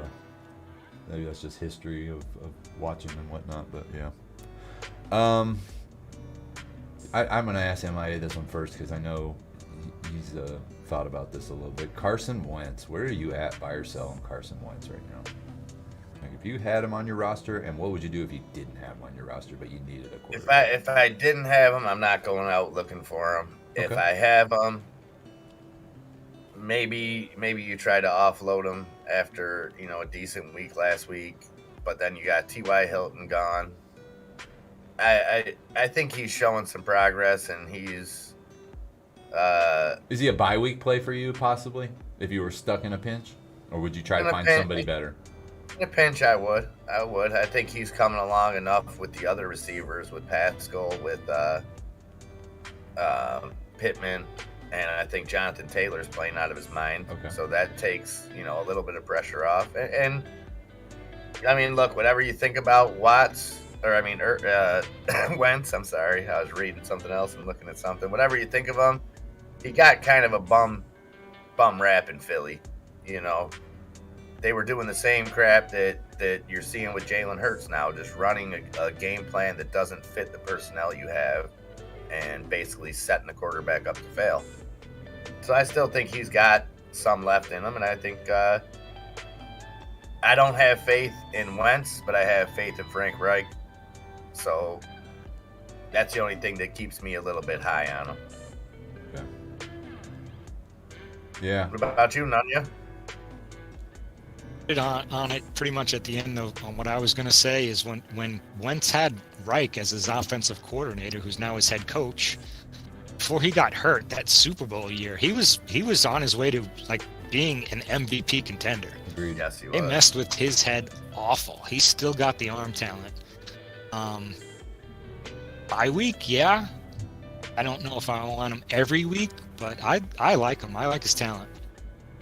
And I think if they can hang with Tennessee and make that a race, he might be a good play later in the season. He may be a guy that keeps getting better. Yeah. If they can get their healthy receivers back, I think he's fine, especially inside of a dome. It stinks that their offensive line's had some injuries, but they've seemed to weather that storm over the last. They're holding up. They're holding up like a champ. Yeah. And like you said, next man up sometimes. Yeah, if the wide receivers can come back, they can get T.Y. back and get Pascal and the other gentleman on the field at the same time. I know they just had one guy go to surgery this week. I can't remember his name, but I think he was like the number 4 or 5 receiver. Paris Campbell, I think. Yeah, he went to surgery at probably the end of the season. So they need T.Y. to come back. Carson needs probably both of those tight ends in Doyle and Mo Alley Cox, and he needs the running back, Nyheim Hines, to back up Jonathan Taylor. So that he has a plethora of options. There's that word again, plethora. So that they can keep moving. I don't think they have any chance in their division. I think this is building year for them. Maybe see what Carson Wentz has and decide whether or not they're going to give him another contract. But for the time being, if Carson Wentz is there and I can get maybe a flex running back out of some play that he has 1 week or something, or a flex wide receiver, I might use him for a 1 week or a 1 trade deal and try to see if I can get some love out of it and trade it. But more than likely, I'm not keeping him on my roster until he's finished this year with 4,000 yards and 40 touchdowns at least. And I don't know if that's going to happen, but that's an evaluator for me when it comes to the quarterback. Can you get above 4,000 yards? Can you throw 35 to 40 touchdowns? Otherwise, I don't want you. Sorry. Yeah. Garoppolo coming back. This is an interesting one. Was this on the list before or after you found out he was starting? That's a good question. After. After. Okay, so you weren't going to put him on buy or sell ever, at least up until this point, until Trey Lance is gone, which tells me a lot about the feeling on Garoppolo, at least in your stance on what Garoppolo is to the 49ers. Garoppolo's coming back. Trey Lance is still a rookie quarterback. Are you putting faith in Garoppolo getting his job back, or is this just a fail-safe until Lance comes back? I don't know. I'm not sold on Garoppolo. I never have been. Either way.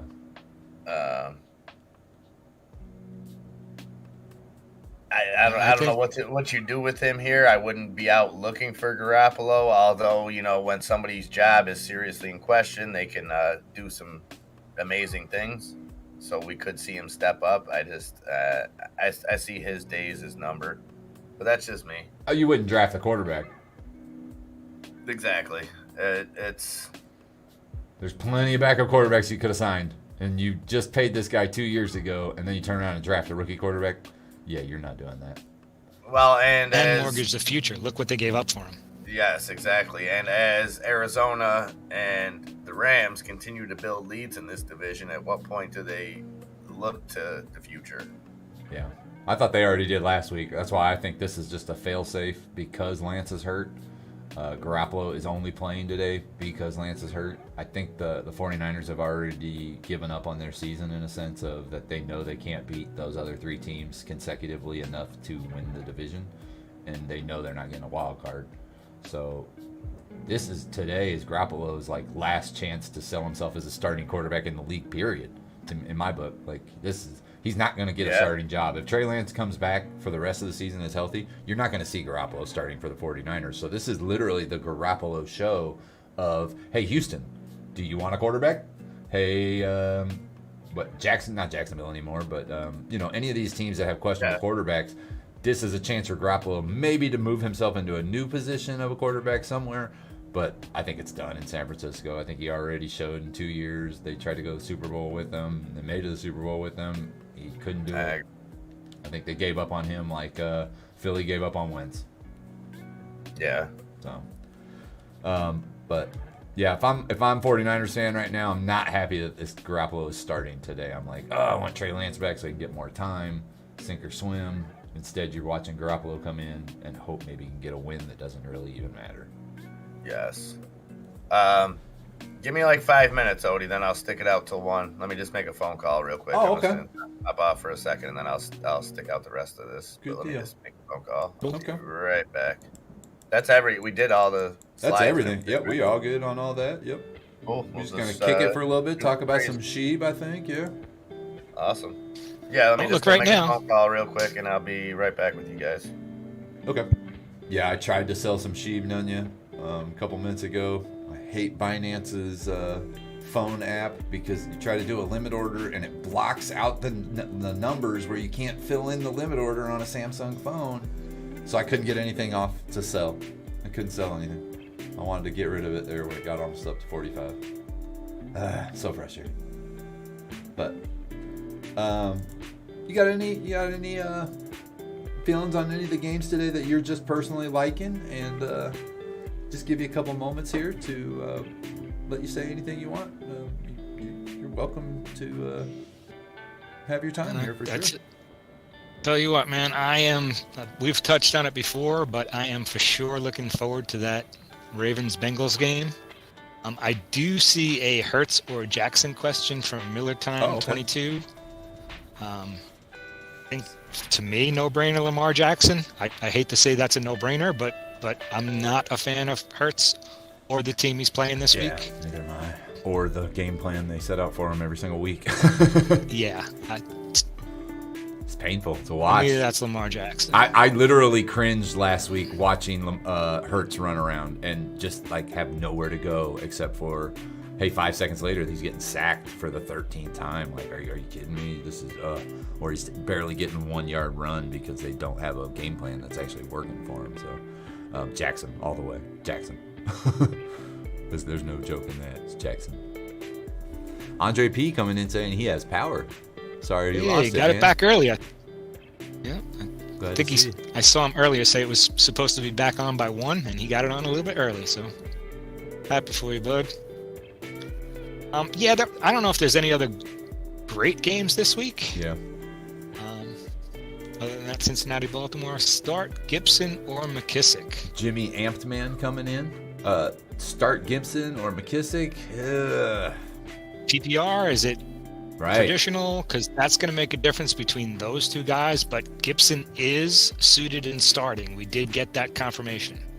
But if you can let us know PPR, half PPR, traditional, it's probably going to make a difference, at least in my mind. Absolutely, yeah. And it's definitely going to make a big decision, big difference, because if McKissick is in a PPR league, I'm taking McKissick. If it's Gibson in a non-PPR league, and even though Gibson's kind of questionable or still not 100%, I'm probably leaning Gibson in a non-PPR league. But right, he's the lead dog. I'm with you. And McKissick gets a lot of the screen plays, gets a lot of the third down action, some of the red zone action when they're in a passing type situation. So it's PPR, Jimmy, and we are in agreement. Yeah. For McKissick. If it's PPR, go McKissick. Andre said, yeah, 2 hours ahead of schedule on that power. Awesome. Was he getting work done? Did I miss something? Or did he have just a power outage? He just had, I saw him post a bunch earlier, like his power was out and they're expecting it on later today. And good. I'm glad it came back on early. Ahead of time. Trying to think of some other things here. Wow, Sheep shot up. Glad I didn't cash out. Yeah, it shot up and then it came right back down, but that's all right. We'll hope we keep doing this all day today on some Robinhood rumors. I think that's what we're thinking. That's what's doing this. The Robinhood rumors. Again, no confirmation, so don't take that with a grain of salt. But supposedly there might be talk of Robinhood analyzing the idea of bringing Sheep on. They but... definitely put out a survey to their users. Okay. Of what crypto they preferred or what crypto they used. So Shiba was a top 5 answer in that quiz. So maybe that's the impetus for the rumor. But the community is so strong. You know, what does it take? It's a few people to just say, they're going to list it, they're going to list it, they're going to list it. And everybody on Reddit wants it, and everybody on Wall Street Bets wants it, and it just goes. Like, why can't we get confirmation? Right, yeah. I just don't understand why they need to go through and hype it up for 6 weeks. Why not just turn it on? Webull turned it on in less than, 2-3 months of people actually knowing what Sheep was. Sheep wasn't even big, and they added it. And yet Webull still hasn't even... I mean, did Shiba have ADA before? Yeah, they had ADA before. Before Sheep. But, Doge and XLM... They both use Apex crypto. You don't own your coins, so there's no hold up like that. It's just odd. Yeah, I just don't understand why Robinhood just doesn't add these things quicker. Why they have to run around and play the games with it? Because just add it. Like, how hard is it to add? It's not like you're actually adding wallets at this point. It's just adding another clickable button. I don't understand why Robinhood hasn't added these things before. All these coins.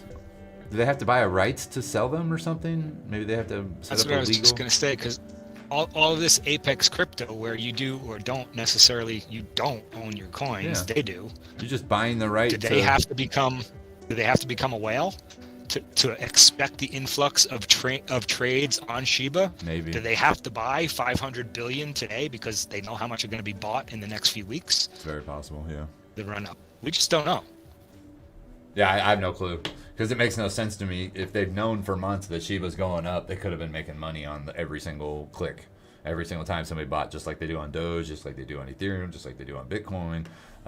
It just doesn't make any sense to me. Out.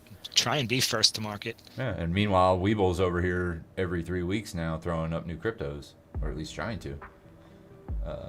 They're putting on new cryptos on a platform everybody knows you don't own the cryptos.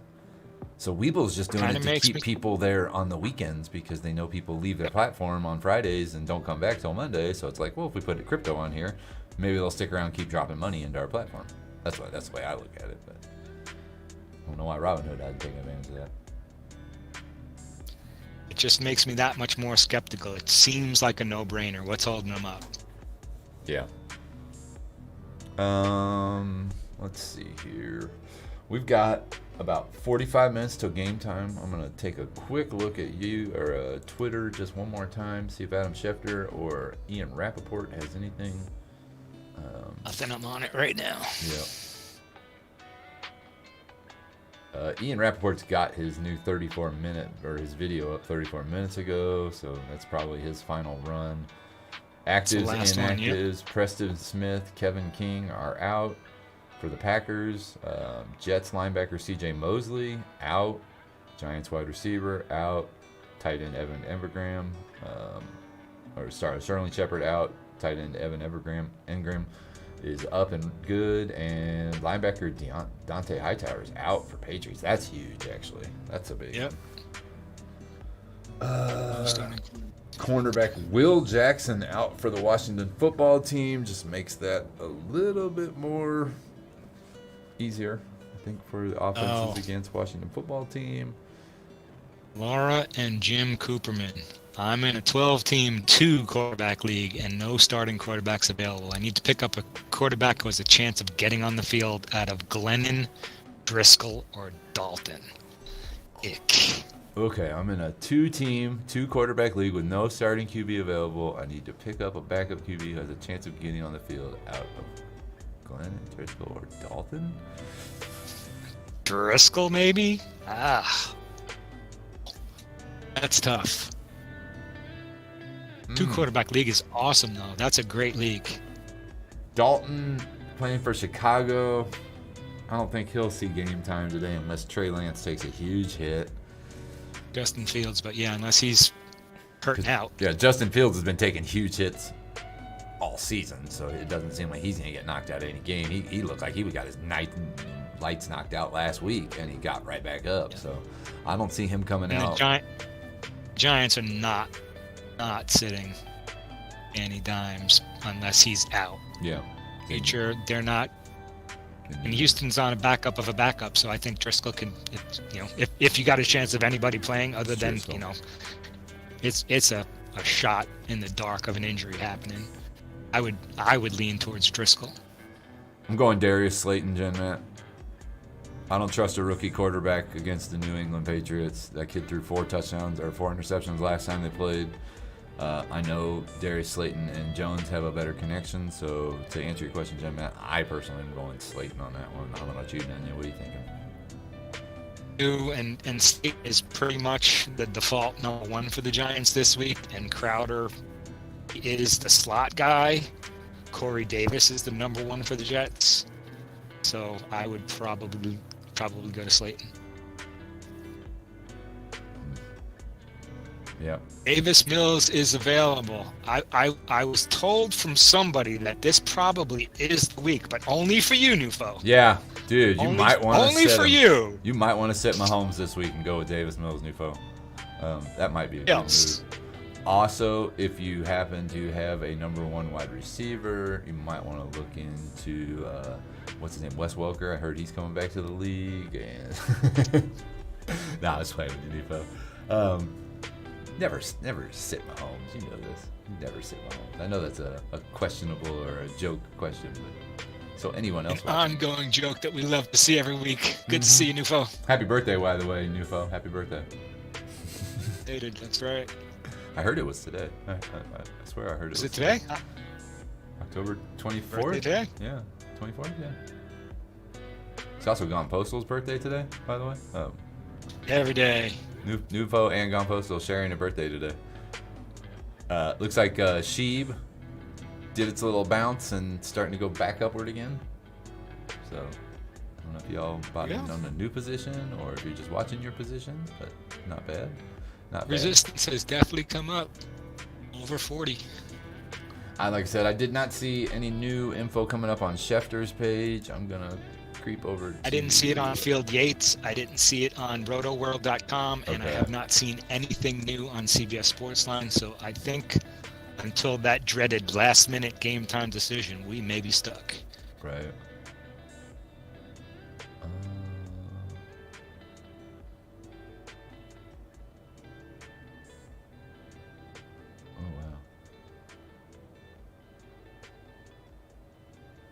Yeah, I thought I saw something new, but it is not new. What are you feeling about the bye weeks that are happening right now this week? I think we've got 6 of them this week, right? I just wanted to make sure we covered all those. I need to pull them up. 3 teams down. Buffalo, Dallas, Jacksonville, Chargers, Minnesota, and Pittsburgh. Thank you for pulling those up. So Buffalo, Dallas, Jacksonville, Chargers, Minnesota, and Pittsburgh. Pittsburgh needed that bye. They need to get their wide receivers healthy. Minnesota could probably use the bye to get Dalvin back to 100%. Check on Madison. Who else do you think that bye is going to help? Sometimes it hurts. Sometimes you get the bye at the wrong time and it messes your team up. Sometimes you get the bye when you need the health restored on your team. And then other times, some teams just, the bye doesn't really affect you at all. It's just an added welcome of a break. But some of those teams... I figure coming off a crazy Monday night Dallas game, they can use the week for sure, besides getting healthy, just for the come down from that emotional. Right. Buffalo had a huge game. They won, but still a huge game. Yeah. Amazingly. I don't know if that's really amazingly, but they needed the break as well, I think, just to take that settle moment and kind of just get their the reins where they need to go this year, I guess, because a lot of these times you get these teams that haven't won nothing big, and then they go win something like beating a KC or beating a juggernaut, and then they just assume they've arrived, and then the very next game they come out and settle down. And if I remember right, Sean McDermott had not been happy with Buffalo's previous 2 games, even in winning efforts. So he's probably going to take this time the bye time to not to let them party and hang out and stuff, but he'll probably whip some shape into them too. Be like, hey guys, you really want to get to this point? You want to get to be a playoff winning team? You got to put in work even on the bye weeks. So be interesting. Good coaches tend to, and from what we hear on the local there from our buddy MIA, that the whole city, the team, everybody is so behind Josh Allen and that staff that if he is that type of first in last out kind of leader, it means a lot to the rest of that team. Well, I mean, you got to give it up to Buffalo. There's not really much there to do in the wintertime, so to be able to root around this kid and feel good about your team again. For the last 20 years, they've been a laughingstock of the AFC East. So it's still a great fan base, Bills right. Mafia.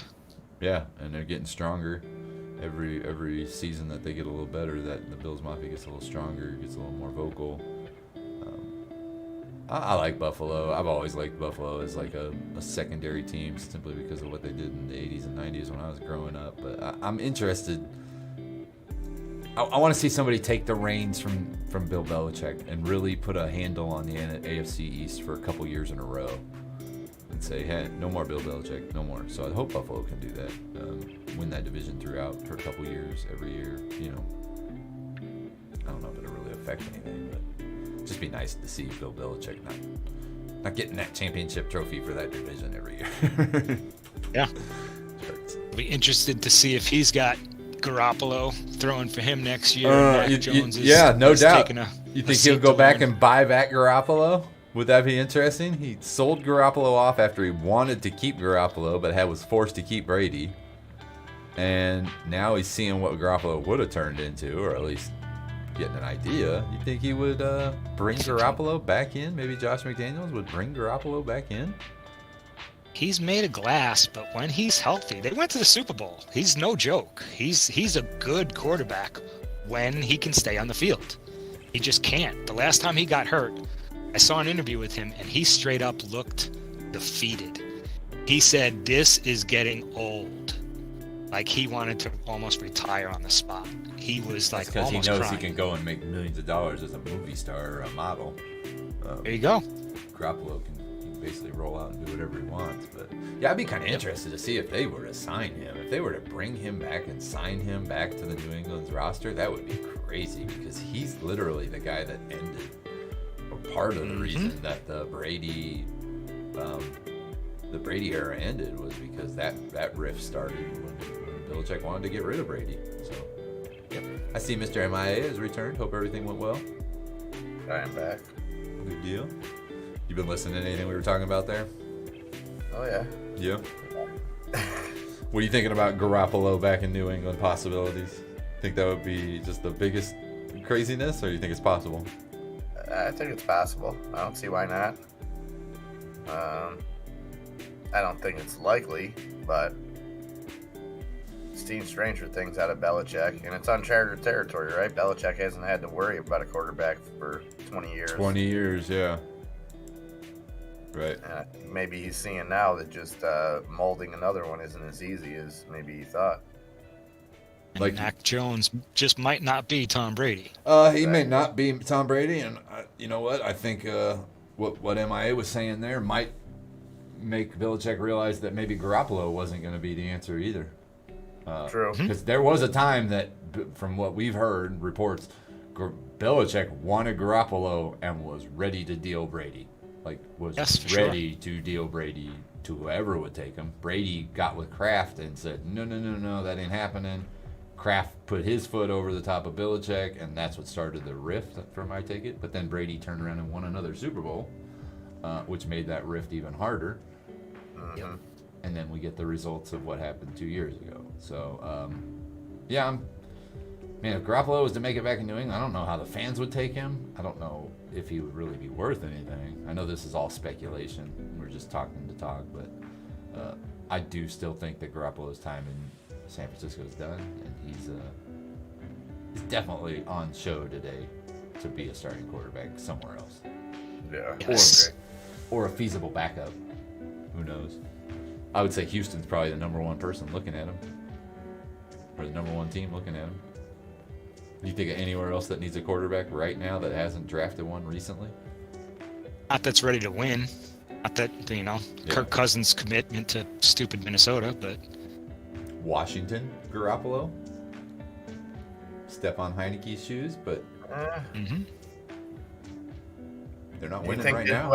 Do you think whoever Houston tries to deal Watson for, do you think it's a starting quarterback in return? I think it's draft picks. I think Houston realized they got to blow that whole thing up, which is why they dealt Watts, which is why they dealt Nuke. It's why they dealt Fuller. I think they know they got to blow that whole thing up, and if they can deal Watson for what they want, maybe they think they can rebuild it in 1 year. Maybe that's what they're going for.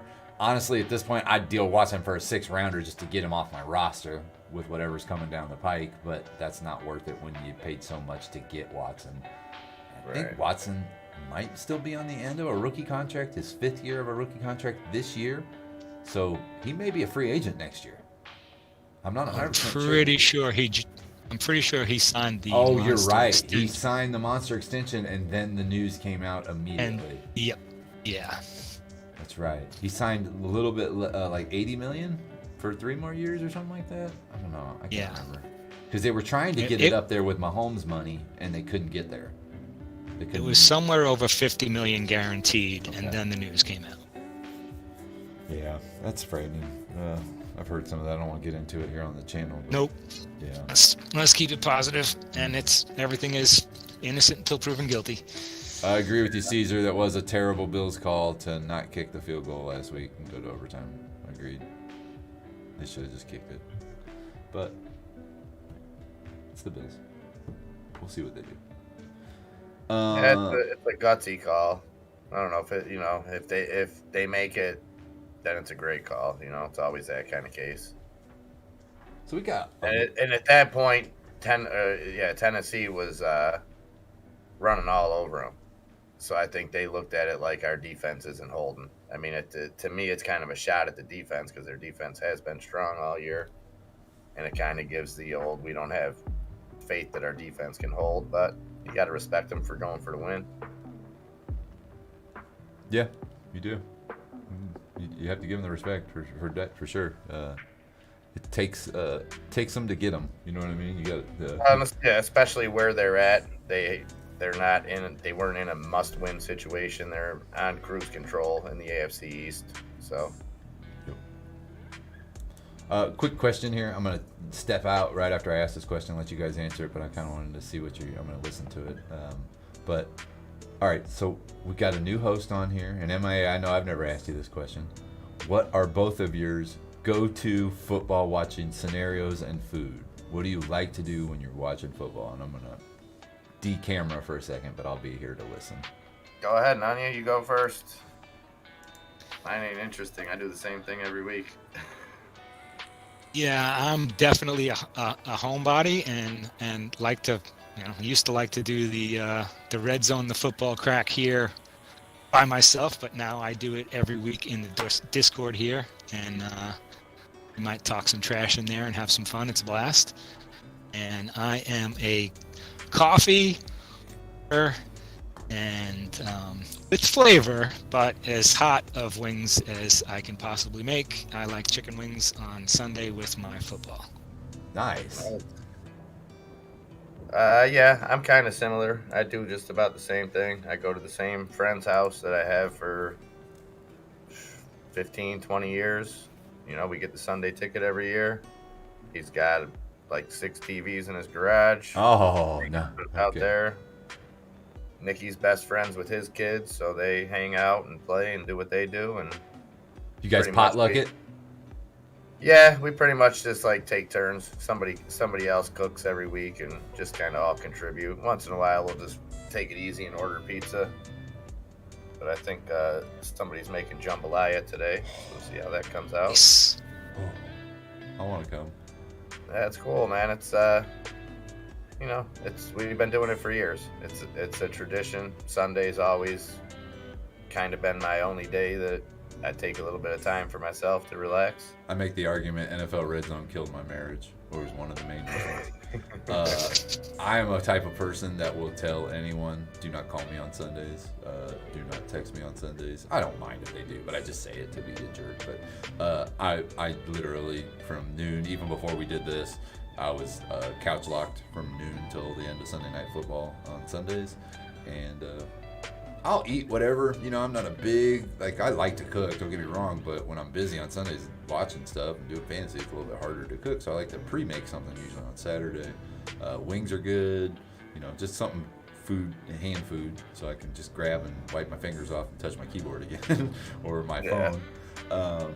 I'm now in front of the computer a little bit more because of this, whereas before I'd put it on my tablet or something and just go sit on the couch or something a little more comfortable. But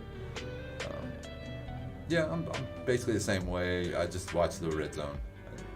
I was a big Chiefs only game, but Red Zone changed everything when 2009. Even being a huge Chiefs fan, it's I want to watch all the games, or at least all the touchdowns. So I've been stuck on Red Zone the whole time. It's nice to have, even if I'm watching a Raider game, there has to be a Red Zone on in eyesight. It's cool when you can have multiple TVs and have the direct TV, and you can watch the whole games of all the games, because then you never really do miss a single thing. You see a Red Zone, and that's what's cool about Red Zone is they flip you over to Red Zone, but sometimes it's the play before the Red Zone or a defensive play you miss or something, so it's kind of cool when you can have that scenario. Plus, it's cool just being able to hang out with your friends every weekend, have your son know it's a weekly thing, you know what I mean? He knows what he's doing every Sunday. He called it Football Sunday, but those kids could care less. Right. You know what I mean? Later on in life, they might do it, but for right now, it's playtime. They're Raider fans, and that's all that matters. Both of them? Oh, yeah. We bring them up young here. Yeah, I was telling Nunya earlier, my buddy, like me, Nikki's got a few Raider shirts and stuff, and he's got an old Amari Cooper jersey that actually that friend got him for Christmas when he was a little. But I don't spend much on clothes that Nikki's gonna outgrow, you know what I mean? But my buddy does, his kids, and he's got 2 sons. One's only 3, one's a little bit younger, but both those kids, every Sunday, they're laced out in Raider gear. Oh.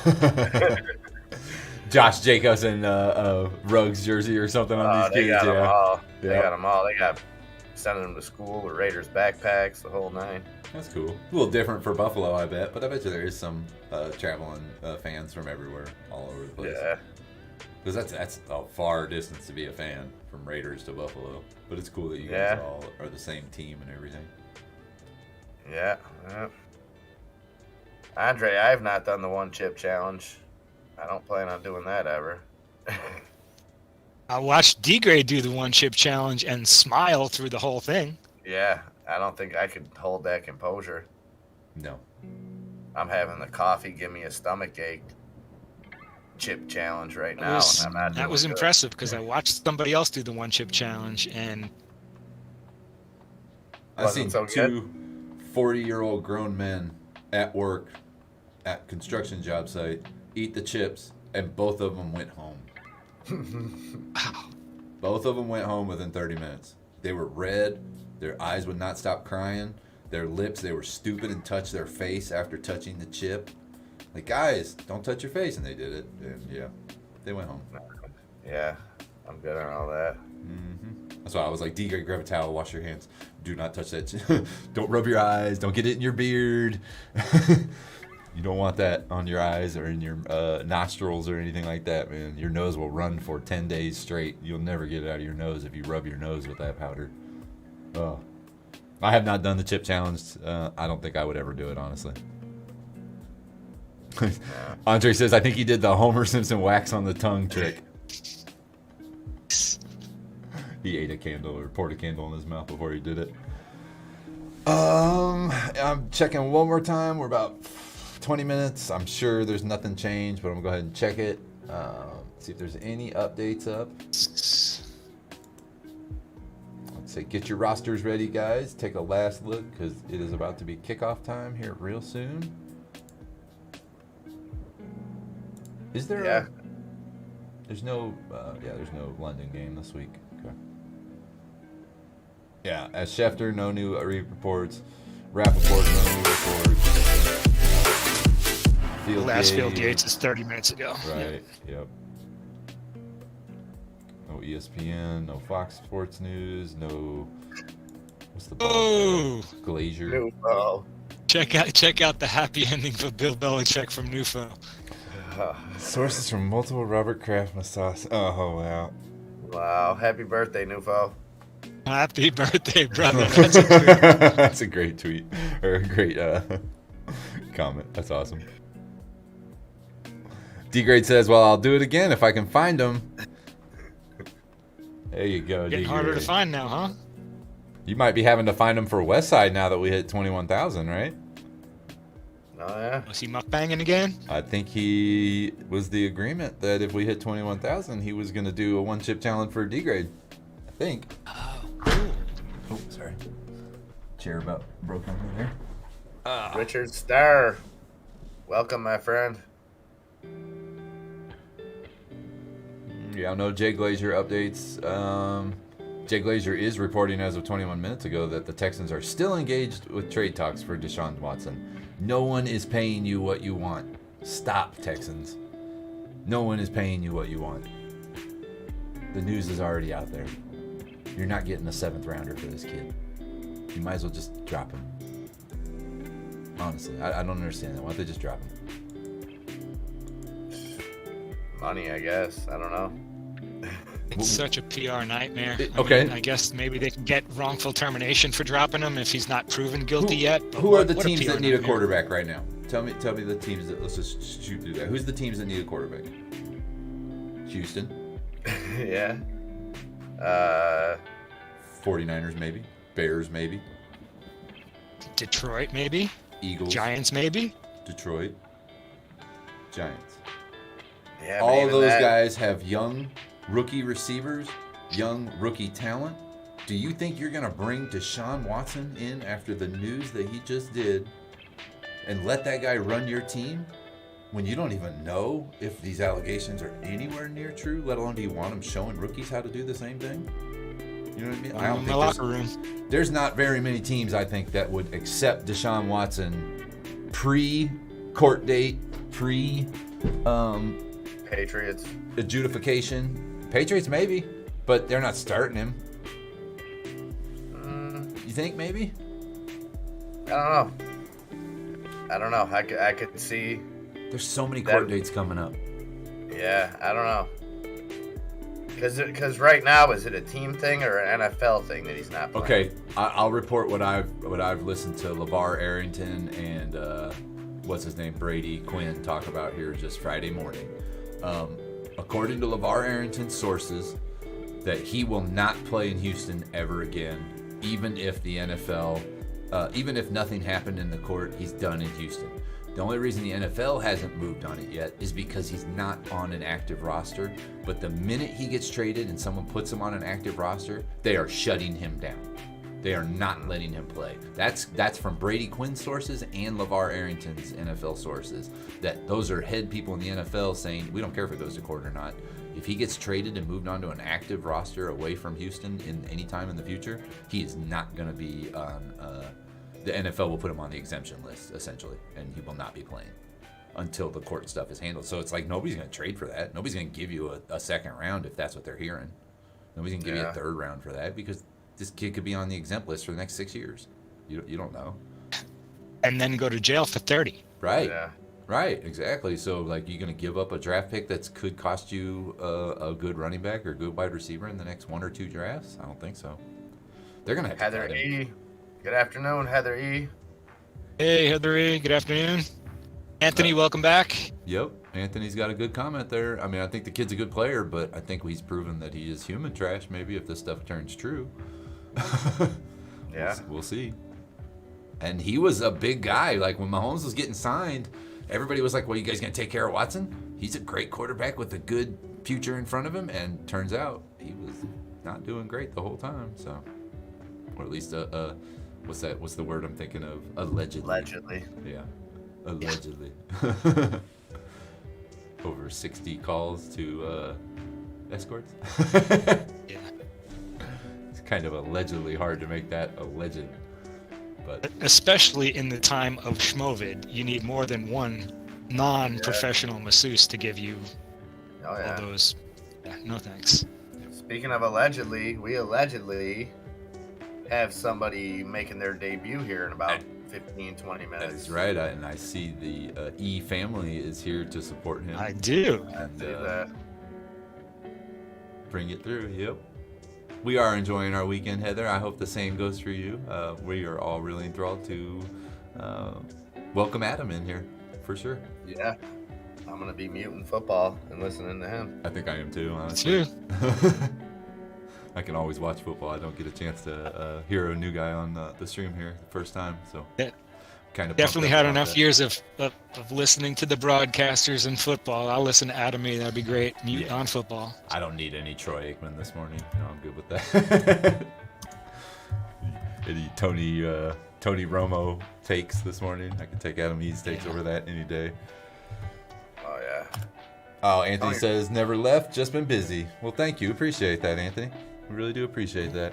And I do see we are getting close to the end here. We've got 96 likes from what I'm seeing. I appreciate every single one. I know MIA and Nunya all appreciate every single person that's made it here Absolutely. today, asked a question, stuck around and watched, and hit that like and subscribe button. We appreciate that 100%. We're here every weekend or every Sunday here with the fantasy football. But once we turn this off, you guys know what happens. We go back to the weekend crypto stream, and we'll be here bright and early Monday morning to get you all that DWAC news, get you all the FHUN news, AMC, anything that's popping. MI will be right here with you in the morning to lead you into it. Westside will take over, and we'll be here all week next week for sure. But most importantly, we're here right now with that fantasy football. Andre P wants to know which one of us is Pat Summerall. I can do that. Back to you, Odie. Boom! Well, you gotta look over here, cause What do you think about this, John? yeah, right. Summerall didn't add too much. I mean, he kept it moving. He was good. Boom! But, You jump over here, you get a turkey leg, and then you get one of these guys. I have a horrible John Madden, but I just remember the stuff he used to say when we were kids. It was he was crazy. the best. I don't think anyone. When they would roll out the 18-leg turkeys, like they'd have turkeys that were giant, and then they'd staple legs onto the side of the turkey so they could give away multiple turkey legs, and like 9 of them always got handed to Barry Sanders. Like, Barry Sanders, here's 9 of the 18 turkey legs for your one game today. Barry'd be like, okay, give him to my lineman. Yeah. Give him to my offensive line. I miss those days. John Madden rolling up in his cruiser because he won't fly. Yeah. Yeah, I never understood that. That's kind of weird, Odie, people that are afraid to fly, isn't it? A little bit, yeah. A little weird. Do you know anybody that's afraid to fly? Bottom of this stack right here. I ain't got wings. I ain't got gills. I'm made for the earth. That's my life plan. Okay. Fair enough. I hate flying, dude. It just scares the crap out of me.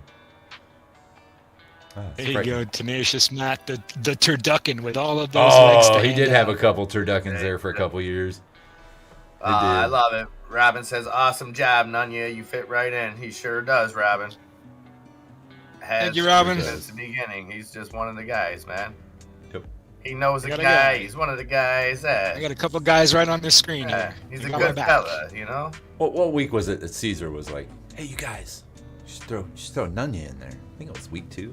Week 1? Yeah, it was like after we did week 1. It was like between week 1 and week 2. Because as soon as you said it, I'm like, yeah, of course we should. Mm-hmm. And then I thought I had reached out to you, and We had to wait a little bit. We had a couple other things that were standing in the way, but yeah, we were happy. We're happy you joined us for sure. yeah. Happy to be here, and thank you, Caesar. You're the man. Cassie says, I had them on 2 TVs and was chatting on my phone this morning between doing house cleaning. Thank you, Cassie. We Cassie. appreciate that. 100%. Absolutely. Really do. I'm not the only one here. Look what Andre's saying. Wow. That's how I would be. Literally passed on a free trip to Hawaii. That's Wow. exactly how I would be. Like, okay, you want me to go to Hawaii? How you getting me there? Is there a Fly car? over the Atlantic Ocean, Andre? Or just the Pacific you don't want to fly over? Neither I'll for fly. me. I'll fly wherever if I have to. I flew into Tampa about, I want to say 9 years ago, and we did the dip where you fly into Tampa and you go out over the bay, and you have to come back in. You're doing like this weird cycle to fly down into the small little airport. Oh my, Clearwater dude! Airport. Yeah. The stewardess came over and asked me if I was okay because we had to bank so hard and everything. She's like, "You all right? We're supposed to be in our seats right now, but are you all right?" I'm like, "No, I don't like it, man. Freaks me out.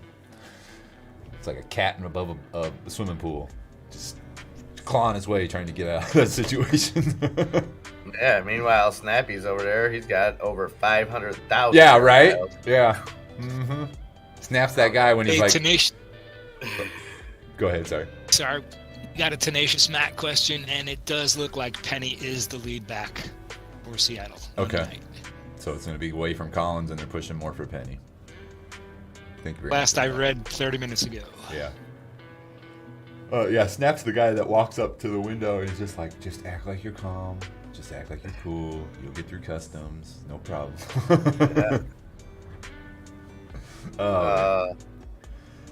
Well, we are at 11:48. We normally shut this thing down about 3 minutes ago to make sure everything gets rolled over. So I just wanted to say thank you to everyone. Yes, guys. Thank you very much. For sure. So much for Nunya, again, thank you for joining us and welcome to the team. You did awesome, as expected, not surprising one bit.